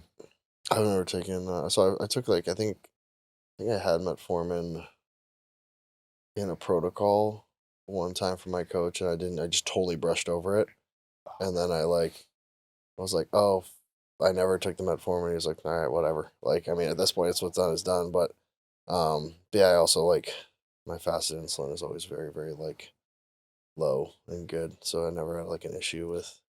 Yeah, like I'll test my blood glucose levels in the morning when I'm taking MK, and it like pushes it up to like high 90s, like it's low hundreds, and I don't want it to be like that. And with metformin, it dropped it down to like high 80s, so it's a pretty significant drop, especially when you're pushing that much food like I'm pushing right now. Yeah, like obviously I always like to err on the side of I always like to sit on in the opposite perspective and argue points of like, should we be taking extra medications to combat things? But I understand that like being a bodybuilder, if you're going to fucking take the drugs anyways, are you really going to not take the drugs that are actually going to benefit your blood pressure, your cardiovascular health in the long run, your insulin sensitivity, all these things that are extremely important for metabolic health, right? Like this is like the biggest killer is all of these variables associated with metabolic health that cause cardiovascular disease. So like, are we really going to avoid any potential benefits that we'll get from these medications, but then take Tren and halotestin? Yeah, I'm gonna take halotestin. I don't know. I don't know. It's a hard call, but I feel like there hasn't been, from what I've seen, I haven't seen too many crazy disadvantages to taking things like metformin, even though I haven't taken metformin myself. I do know though that some of these some of these diabetic supplements and diabetic medications can cause some GI distress though. And like berberine for sure. Berberine, RALA, chromium, these can cause some, it varies per person though, right? So like some people should at least try it, and if it doesn't work for them, then come off of it for sure. But it'd be interesting to like see if like the berberine effect is like literally due, because it is like almost an appetite suppressant for some people. It's like slows down your digestion. So it's like, is the insulin management coming from the fact they're eating less, probably eating fewer carbs and losing probably some body fat, which also helps insulin sensitivity? So is it direct or indirect? I don't know the like pathways enough to say one or the other. What do you guys think about the GLP-1s like semaglutide and tirzepatide? I love it, because this has been such a controversial conversation. I had this conversation with so many different people, like James and James English and Kyle Wilkes now too, because Kyle has been against it. Dude, James does not have to. He's like the type of person. He's like you. He like barely can eat. Really, James English? Really? Yeah. I think. Well, I can't remember all the people I was discussing, but I think a lot of these people kind of like it, honestly. Oh, dude. And the thing is, I've always said on the other place, like, that almost upsets me, because I'm almost like, These motherfuckers are pussies. They're taking the heart out of bodybuilding. You want to struggle? I feel like that's one of the hardest parts about bodybuilding is like putting yourself in the fact that you have to diet just day after day on these crazy low calories. I feel like activity, and like I just know that like I shouldn't just like just because it's hard, like throw away a potential possibility at something being beneficial for people, especially if like GLP-1s can actually aid in preventing insulin resistance, right? Which is probably one of the most important things for bodybuilders, aside from the fact that when you prep, if you're going to improve your insulin sensitivity anyways. But I feel like with taking like the heart out of bodybuilding, I feel like, yes, in certain preps, like you dig deep and you learn things about yourself and you develop discipline and, you grow as a person and whatever else with the heart of bodybuilding because you're struggling. But I feel like also at a certain point, like if you want to win and be competitive, you want to do what's best for yourself to win because ultimately you're a competitive bodybuilder. And I feel like these, GLP-1s, like tirzepatide or retatrutide can really aid and benefit in that. And also not make individuals struggle in their personal lives too. Like I know like a lot of people when they prep, like their mental, emotional health, like go down the drain, Yeah, so it's like, if true. These can help that, especially if someone has like a relationships family and kids and their personal relationships, if it can help aid and like those be better, why would you be against them? That's my thought. Honestly, he's just waiting for me to just fucking go on a like just GLP-1 like just like poster child parade right now. Dude, I was like, Tell us how you feel, I Eric. am literally like, I am that dude. Like, I was so like against them. Like, these are like so bad for us. We should be saving this for like diabetics only. Like, it's really bad for digestive health. And then Tony, who I was mentioning, really good like high level bodybuilder, he like started microdosing, I think tirzepatide, and he was like, dude, just try it. Just like try it. And I started off with semaglutide because that's all I could get at the time. And I just did the smallest little amount. Like, so like I think I was like start off like 0.2. And like I'm talking about like not 2.5 milligrams, like 0.2 milligrams. And I was like, oh my God, like this is the best thing I've ever done in my entire life, like 0.2 every other day. And I was like, literally, I would be like hungry for my meals, but I would not think about food. It was like so insane. And I'm the type of person, like I could eat a like salad bowl like this big full of vegetables just to like try to feel somewhat like satiated. And it's like completely reset my digestion because I don't have to like slam like asparagus and cucumbers and zucchini. Like I would put like 8 zucchini in the air fryer and eat it for a singular meal, like 8 full zucchini. Damn. Like, and that's like once of 5 times a day. This isn't just like, oh, this is a 1 time a day, like crazy occurrence. So that's like, for me, it's just been at like low to moderate dose, like takes the edge off. Like I don't think about food. I eat my meals. I don't have cravings.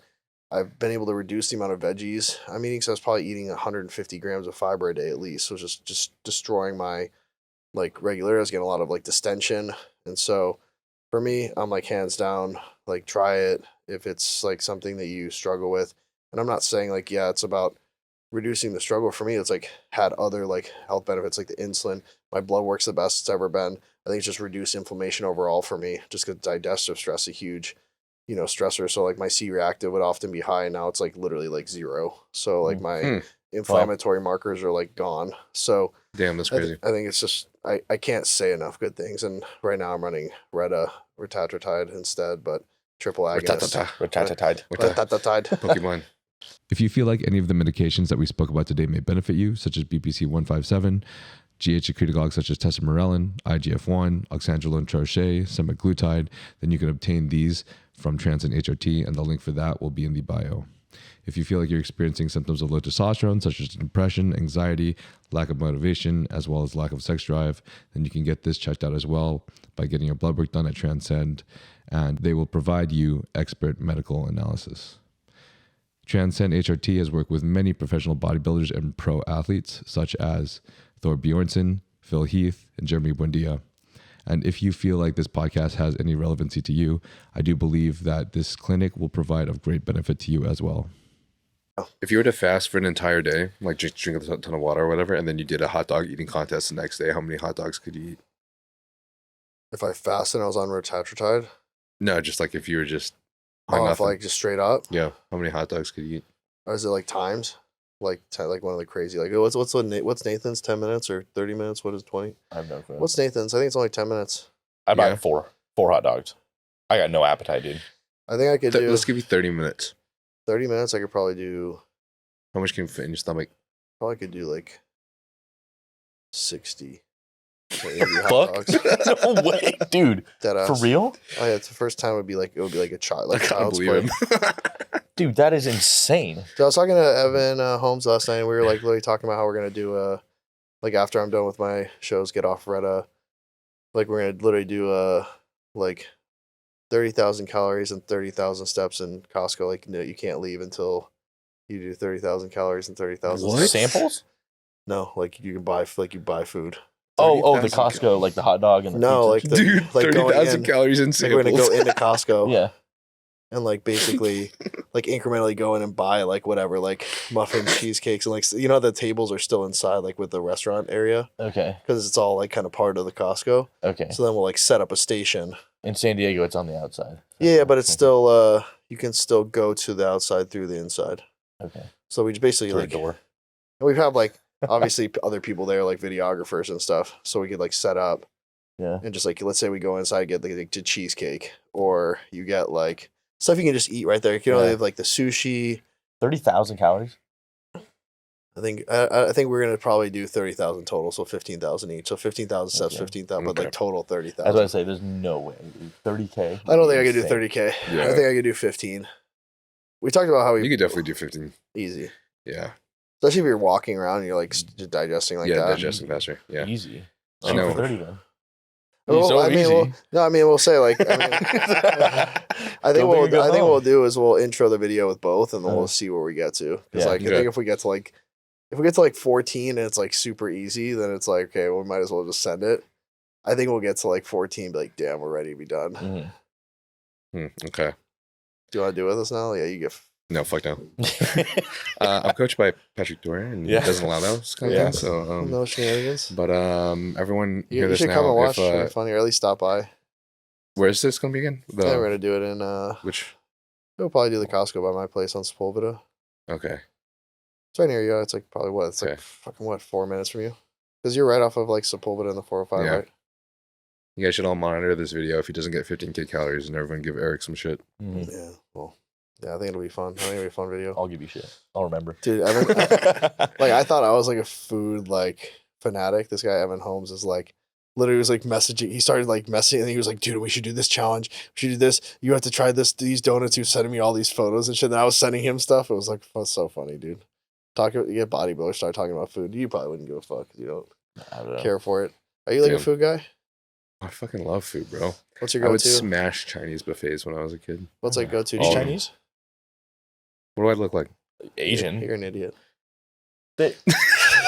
Okay, I'm sorry. I can't tell the difference between like a Vietnamese and Laos person or a Laotian, whatever they're called. You dig yourself a deeper grave. They all look. Never mind. Let's keep going. No. Anyways, We'll brush over that. Let's go. They look very similar. That was right up there and like insensitive with I didn't know if you're actually Chinese or Vietnamese. I yeah, didn't bro, know. that was incredibly insensitive. yeah, you're so Really? insensitive, bro. Yeah. That was so insulting. No, it wasn't. Yeah, my family's gonna watch this. I'm taking no. Actually, are you? I'm Okay, just you know, kidding. I'll talk to you about it after. It doesn't matter. I didn't know what your ethnicity was. Anyways, Eric's trying to make me feel bad. I'm we'll not talk- feeling bad. I'm not listening to Eric. He's trying to gaslight me. Keep going. I've always known Eric to have a massive, eat massive food volume though, so I kind of do have faith. So in what's you. But okay? Like what- if you had to have a cheat meal though, like what would be your go-to, savory or sweet? pizza? No, actually, probably just burger and fries. That's a lie. It's pizza. No, pizza just has calories. It's That's about all. as genuine as your androgen loads. Oh my god. Okay, Mister. I take 300 tests and 200 Oh, so Primo you don't- and 4 IU's you a GH. don't- you Yeah, don't even- 278 You don't even pounds. believe me? No one believes you. No one believes you. I like that. Wow. How do you Even though like his that? health, even though his health phase is double the dose of my health phase, Yeah. still nobody I'm just believes you kidding. though. What is your health face like? 100, 100? Well, I mean, my health phase will probably be different. No, my aromatization is way different than yours. Like I aromatize a lot less. Remember, so I don't even do any Primo on my health phase. I just run my TRT dose. When I don't know if you guys have experienced this. Like I'll actually get like more because I don't take AIs anymore, like at all. Zero. Yeah. Does Primo do it for you? Yeah. Well, that was my health phases. Is like I don't like taking AIs either. Primo. Oh yeah. Okay. So Primo does do it for you. So yeah. So okay. no Gotcha. additional. But what I've noticed is like almost post show when everything comes way down, like is when I get more like estrogenic side effects of like just more. Mine's always like nipple sensitivity. You don't think that's because of like fat gain? Do you? Maybe that's it. I think it's because you're putting on fat. I mean, I've been a fat fuck pro show before for sure. Like realistically speaking. So yeah, maybe that's part. I think that's definitely part of it because I've noticed like in periods where like post show where like I'm usually pretty good, but then if there's like 2 days where I've like gone on a trip or like just eaten a ton of garbage, like the next like morning, like the Monday after, like my nipples will be like kind of puffy and sensitive, and I'm like, what the hell? Like, did I put on like fat that fast, or is it like just the extra calories or whatever dietary fats? But yeah, no. So for me, it's it's like I don't have to run AIs if I do the at least 1-to-1, and then if that's why all my tests only goes about 400, 450, even in prep. Yeah, I mean, honestly, for anyone that's not like trying to be an open bodybuilder or like an experienced open bodybuilder or like the size of one, like I don't think I would recommend ever running 300 mgs of tests for a health phase, to be honest, because that's literally just like a mini cycle for most people. I don't take either. But if you're an open bodybuilder, for sure you got to. But I mean, just like you, like if I like run more than like 160 mgs of test, I start aromatizing where I need an AI or some Primo. And so in the past, I've only kept it to that for health phases, but I don't know what the new coach is going to prescribe. Quotes. I wonder if what you're saying is true, though, because when I was doing 200, then I ran my blood work, like HDL, LDL, everything's like perfect. In like, AST and ALT are like lowest they've been in a long time. So I wonder if it does like have to do with, like you're saying, like I have so much more tissue now that like I just have more receptors and it's just soaking it up, and that's just what I need to like just be at maintenance or homeostasis. It probably would be. Someone laughed at the word. Someone laughed at the use of homeostasis in bodybuilding. Yeah, it is kind of funny. Homeostasis is an insane word. Yeah, but I mean, I do like the way that Kurt used it, though. I mean, in the way that he explained it, it kind of makes a little bit of sense. Where it's like your body does like adapt to what you're doing. Yeah, it's like the same thing. It's like he was like people always ask me like, oh, do you feel super heavy at like 275? I'm like, oh, I feel light as a feather because I've been as heavy as 300, right? Like 297, 298. So 275, I feel like, oh, I can like go out and like do some sprints and like, pull ups and I'm all good. Whereas I think it's like, so this is my new light, right? So I think that's like what a lot of times bodybuilders say is like homeostasis. Well, the biggest thing with that is it's also true with test doses too. So something that I found really valuable that Dr. Dean was discussing was that it doesn't quite happen he's seen with super physiological doses, but if you're running TRT, right, which I think all of us will probably be doing at some point, regardless. Yeah, which all of us are going to be doing. Don't put that on me. When you're running TRT, there's a lot of guys that try to come off, right? And the problem isn't like, it's actually really rare for your HPDA to not recover. So a lot of the times you can PCD and can recover. But the big problem with that is what he was stating is that your body tends to adapt to the dosage that you're running before. So say that you were at 800 of a total nanograms per deciliter of a total test level before, and then you drop down to like 300 or 400, your body wouldn't actually produce as much free test as it did at that level of 400 prior to you running that TRT dose for a long period of time. So that's where you start seeing a lot of issues in a lot of these men, is they're starting to feel the effects of having that lower free test, or those the lower like responses to the fact that they have a lower test level in general. And then it becomes very beneficial for them to just go ahead and actually just run that TRT dose rather than trying to be off. So what are your thoughts on, like, this is a very interesting one, and I think it'd be very hard for me to like wrap my head around, is like, and I don't think any of these bodybuilders are truly doing it, but like true on like cold turkey PCTing, because like that's what like, because I think even when Samson says he's like off, I think he's still running probably like like probably like a 200 kind of thing. Well, I think some of these guys really do it because they believe in it. Like Sadiq Hatzovic, like I can tell he like really believes in it, that it's better and more beneficial for him. And I mean, in my opinion, everyone's different, but my body, I'm gonna cruise for sure. I'm gonna do TRT. I'm never gonna come off because I think the mental effects that I experience are just not worth it.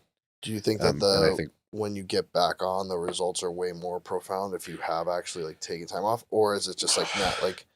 Because like I've heard it's almost the opposite. Like you saturate more and more in the cell as you like continue on with it, or is like I just don't think it's works like caffeine, where if you take a month off caffeine and then you're like you have your first cup of coffee, like whoa. I don't think it's like that with androgen. Maybe I'm wrong. I mean, it's so my personal opinion is like any drug that you end up taking, like even if you fucking do weed, for example, like you take a tea break at some point, and by the time you come back on, if you're at a lower dose, when you increase the dose, your tolerance is reduced and you reap more benefits. But if you come off completely of like caffeine or weed, you will notice that after a good enough period of time, calculated based off of how much you've been on that substance, you feel like this crazy spike in results when you go back on it. It's like an insane spike. Like you ever be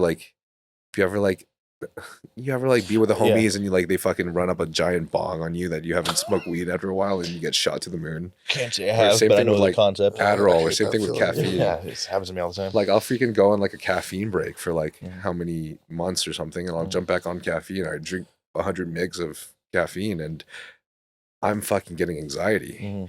You know, so it's like I think if you come off of task completely, I'm sure you'll have this spike of results, maybe temporarily, potentially, possibly. But in my opinion, from talking to some doctors and some more experienced individuals, I think more often than not, it tends not to be worth coming off completely for the repercussions that some people experience mentally and just from being on low test. So, but it depends per person, though. That's the disclaimer. It completely depends per person, because some people actually come off and like their test isn't even like in a bad range. You know, some people can literally come off and freaking come back like that. Some people come off and it takes them freaking months to ever have their test come back in a reasonable range. So it varies a lot. That's there's hepatitis hitting, bro. But I was going to say, like, to devil's advocate for all the commenters or for all the people that say that, like, you should reserve GLP-1s for the people that truly need it, that are like in a very bad and metabolically disadvantaged state, that are actually obese and need it and can't lose weight. Like, what do you think you would say to that? I'm saying I'm taking retatrutide. It's not even FDA approved, so they can't get it regardless. So why do they get it? We don't. I mean, that's not like if I'm taking retatrutide, which is not even like FDA approved, so it's not even like getting distributed to people that have these issues, then I'm not restricting it from those people. So it's also like it's their personal choice to be fat. Like it's our personal choice to bodybuild, and we should get it too. I don't know if it's their personal choice to be fat. I feel like it's a whole bunch of little choices that led them to be to that point. I think so, but some people are more genetically disadvantaged than others. Agreed. Without a fact. Agreed. There's actually like a gene that I understand. shows. Yes. I understand.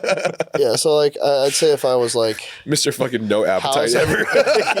If I was housing like semaglutide, like I think I'd be like probably more cognizant of that. But I mean, like maybe I will be once Retta is like FDA approved. But at this point, I think it's also like the shortage is kind of I think it's kind of like corrected itself after so many people now like started to be on it. Yeah, I think supply has kind of started to catch up to demand. I do. One thing that you did mention to me before though about GLP-1s that I really liked is like I've heard about this on other podcasts from other GLP-1 like quote unquote experts, I guess, but the concept of microdosing GLP-1, which I think is honestly a super important concept for most medications and drugs, honestly, because I think it's very common for a lot of, and no hate to them, because I mean, thank God for a lot of these people in that practice medicine, certified doctors. I'm not one of them, but like tend to prescribe people at a dose higher than they need more often than not. Like the amount of like times I've talked to people that they're like their initial dose is more than like I'd ever even like close to like half, like twice as much I've titrated up to in terms of like GLP dosing. So like they'll get like put on 2.5 milligrams of semaglutide. I was started on my, like when I first got semaglutide, I was doing 0.2. So like 1/12 of that like dose. And I was doing like every second or third day. And when I found like, and then I had clients or like the people that had gotten put on it, they said, yeah, they told me to take 2.5. They said like literally they were nauseated by the thought of food. Like they said they woke up the next day and their like girlfriend was making eggs, and they said like literally they had to like go outside because they were gonna like vomit because it was like they were so repulsed by the smell of food. I'm like, yeah, like don't you think that you should start off like a little bit like less like gut punch dosing? Like what's the harm in starting at, let's say, 0.5 milligrams or 0.3 milligrams and seeing how you tolerate it? And then like, and I've always found like with this stuff, I just do every night or every other night. And like, let's say if I'm doing Retta and I'm doing, let's say 0.2 a night, and then I feel like, okay, my appetite's even a little bit more suppressed than I like it, because I still want to be hungry. I still want to be hungry for my food, and I still want to be digesting well. So what it allows me to do by microdosing it is like I'll take a night off or I'll take 2 nights off if I feel like it's accumulating. And Retta kind of saturates over longer periods. That's why I can take it once a week if you want to. What I found is that allows me to kind of like push and pull based on my biofeedback. And if I'm feeling like, oh, it's like a little bit too hungry, so I feel like my digestion slowing down, my regularity is not where I want it to be, I was like pulled off for a night and I'll just put it back in the next night. And like that for me. But if you've taken like, let's say 2 milligrams of Retta or 3 milligrams of Retta, like in one go, that's going to last you 10 to 14 days. There's no rolling it back. Like you're going to be sitting in that for that period. And so I think that's where I think microdosing, I just think people, same thing with test. I think even if you're doing TRT, I think it's way better. Even Vigorous Steve will do it like daily, even if he's on TRT dose tests. And I think just keeping your blood serum levels of these medications more consistent is always going to be better.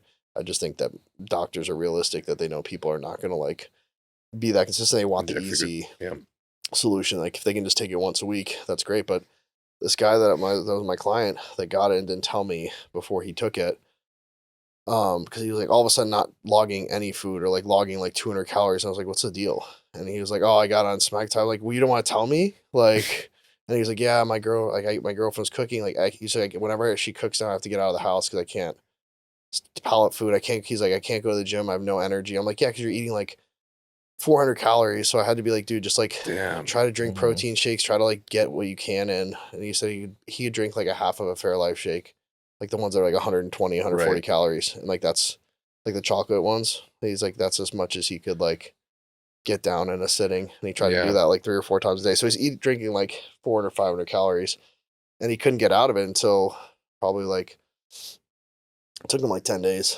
until it kind of started to wear off. And then he did what I told him. He went down to 0.2 so down from 2.5 milligrams into 0.2 every like second or third day. He was like, oh dude, this is perfect. Like I can eat like 2,600 calories, have no cravings, have no like food aversions. I'm like, just seems so much of a no brainer to me. But I mean, I'm not a doctor, so I'm not going to make any like medical claims on this. Just personal experience. I feel a profound question coming. I think that's one of the most important things that I think that's one of the issues that people kind of discuss a lot, is that when a lot of people do take the GLP-1s or they're prescribed this crazy dose to the point where like they can't even eat food really, so they're just smashing highly calorically dense processed foods, and thus, you know, what's the result going to be? Super low protein. Like you want to reduce inflammation, you want to increase and improve insulin sensitivity, but now you're doing the opposite by changing your diet intake. The biggest problem is the catabolism. So if you're eating 800 calories and 650 of those are carbs and fats, like that's the biggest problem. And that's why you hear like the what's it called? People were like coining it for a while, like the face you get when you take like semaglutide. What's the main brand of semaglutide again? Ozempic? Ozempic. Yeah, it was Ozempic face, like skull face kind of thing, because you just get sunken from, and so that's why all these people are getting more filler because they were just getting so skinny. Damn, that's crazy. From because well, especially like females that take it, they'll just like be like, oh yeah, I ate like,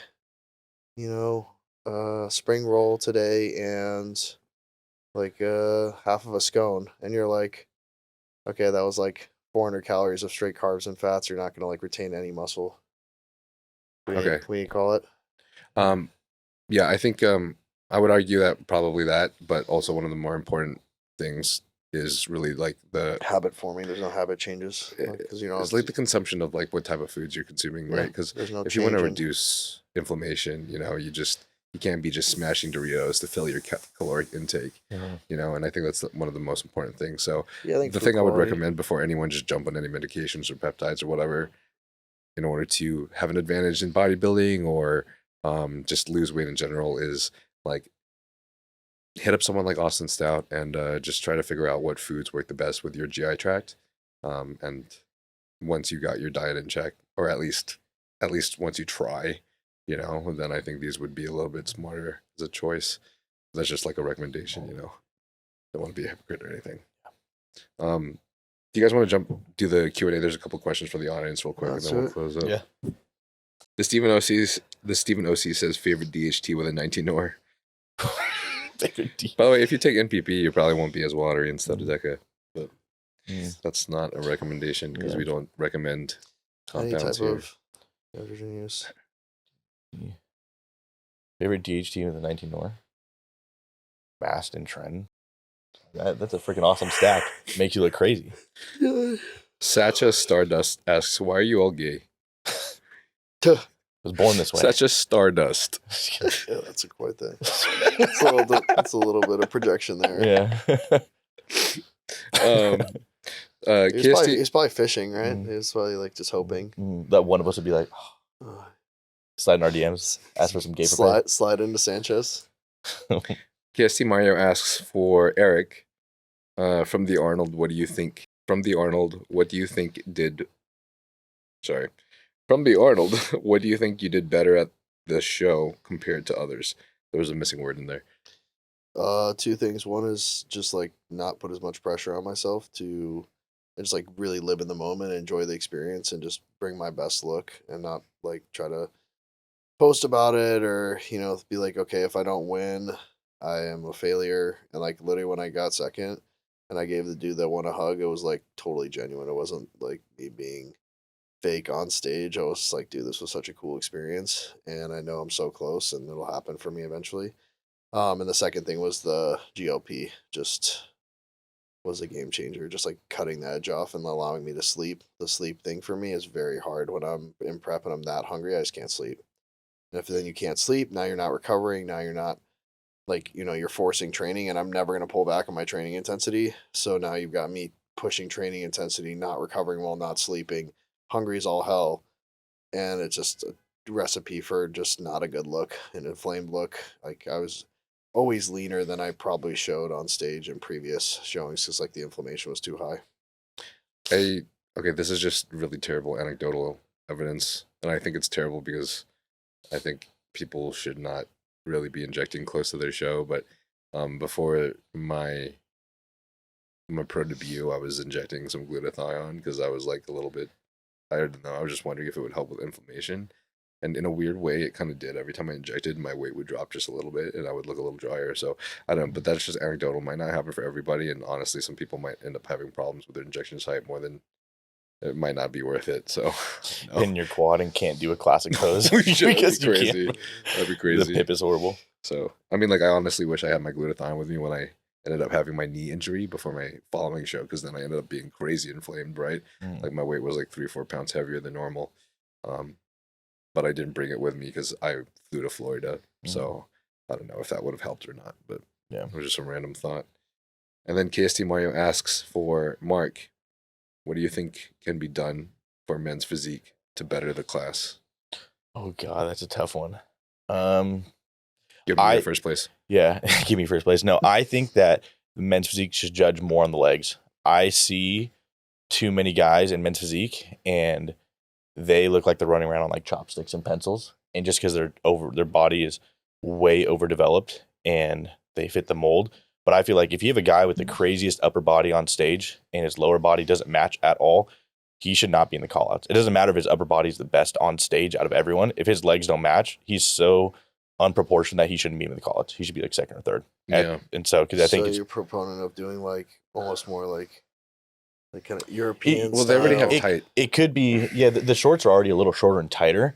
A lot tighter. A lot tighter. But I think just because you can see the shape and the balance of the physique, even with the shorts, even though they're lower, I just think the balance needs to be there. Like there's a couple of, did I just say their name? I don't know. There's like one guy, City Pouye, like he's incredible upper body, but his legs, and it's just a genetic thing, I think, because of where he's from, but like his legs do not match whatsoever his upper body, like at all. And it's something like he's winning shows, but it's like, dude, you're walking around like on legit like chopsticks up there. Like it doesn't look good. Like how are you even in a call out if your body's so disproportionate? It doesn't matter that your I have trouble believing that though, in terms of like genetic predisposition. If you're that blessed to be that anabolic upstairs, like I just don't think that you're like all of a sudden going to have like no ability to grow tissue in your legs. I agree. I think it's top to bottom. I agree that the training intensity and everything, like they obviously don't put as much into their lower bodies as they do their upper body. But, you know, for example, there are certain like places in Africa where like you can see like how far upper like their calf inserts, you know? Calf's different. I'm talking about things like that. I'm talking about And like so, quad, hamstring, adductor. Yeah. And so I think that there needs to be more emphasis put on the legs in men's physique. Like Ryan Terry, I think, is the best example. Brandon Hendrickson's a great one too, at a perfectly upper body and a perfect lower body for the division. They match perfectly. And Ryan Terry's legs are massive. So I just think that the legs need to be judged more, because I think bodybuilding, no matter what division, should be about balance. And I feel like it's too unbalanced. So do you think, what about like going to like more of like the original OG, like classic physique? I would trunks? support it. If they did that, I would not be upset. If they didn't do it, I wouldn't mind. But if they Arnold did, wouldn't be upset either. Do you think the posing would stay consistent, or you think you'd have to change men's physique posing because now legs are included? I think you could keep it the same, but you just have to learn to probably flex your legs while you'd be more of a whole body when you're hitting your poses. Yeah. Hey, I'm all about it. Yeah. Let's run it. I like training legs. So there's a million things I wanted to talk about still, but unfortunately we're running out of time, so we'll have to talk about it next time, like the trend smell. Charlie Diaz PR went ahead and asked my question before I got to. So if you guys were going to leave the earth tomorrow and you had one message that you could send to the entire world today, what would the message be? That's a lot. That's a very deep question. I'd say like we live in a world that's so predicated on like dopamine, what's next, like comparing yourself to others. Like social media allows you to just like have a barometer for like anything, like what does success look like. And I think that my one thing would be like slow the fuck down and like understand, like I'm so present in this moment right now. I'm not thinking about what's happening later today. I'm not thinking about what's happening tomorrow. And if you can live and be more present in every single moment that you are experiencing, whether it be with your family or friends, because the journey it's everything. Like the goals and the end point, it's always going to be changing. Like if you think you have a goal of making, let's say $10 million, you're going to get to $10 million. Like, damn, like what's next? Like $50 million, or like anytime, like your goal is going to be a moving target, and the journey is what's the most important thing, the lessons you learn along the way. But you have to actually be present in the moment to understand those lessons. And also like, and understand this moment right now is never going to happen again in your entire life. And so if you can live with that expectation and trying to maximize every moment with no expectation of what's coming next or what you're going to get out of it, for me, I think that's been like such a life-changing epitome that I've really tried to embrace over the last, like, especially 12 months. It's awesome.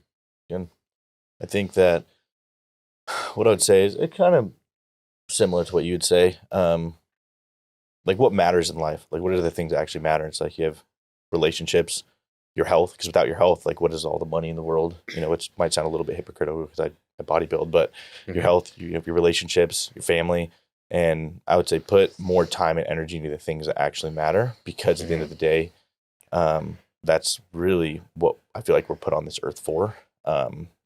If you're a person of faith in your religion, into that. But you only have one life. Like, don't waste it. I see so many people who get complacent and they have so much potential, and they might let other factors or other people, what other, people's opinions affect and determine the way they live their lives. And they sacrifice a quality of life or their goals or their dreams because they are scared to do something or scared to step out of their comfort zone. And so I would just say, try your hardest, do what you want to do. Don't waste your life, and pretty much don't give up. Put the energy into what matters in life, which is your family and your relationships. Love that. That was awesome. Thank you guys. So we got Markus Hunter, also known as Markus Fit, on his socials. And then we have Eric Janicki as Eric Janicki on his socials. Hey, check them both out if you don't follow them. So I'm sure you guys have seen their content. And that was a really awesome podcast. So I wanted to thank Transcend for hosting us at their HQ with this freaking awesome equipment and really amazing accommodations, even though Markus disagrees. And just Corey, dude. Freaking guy. Yeah.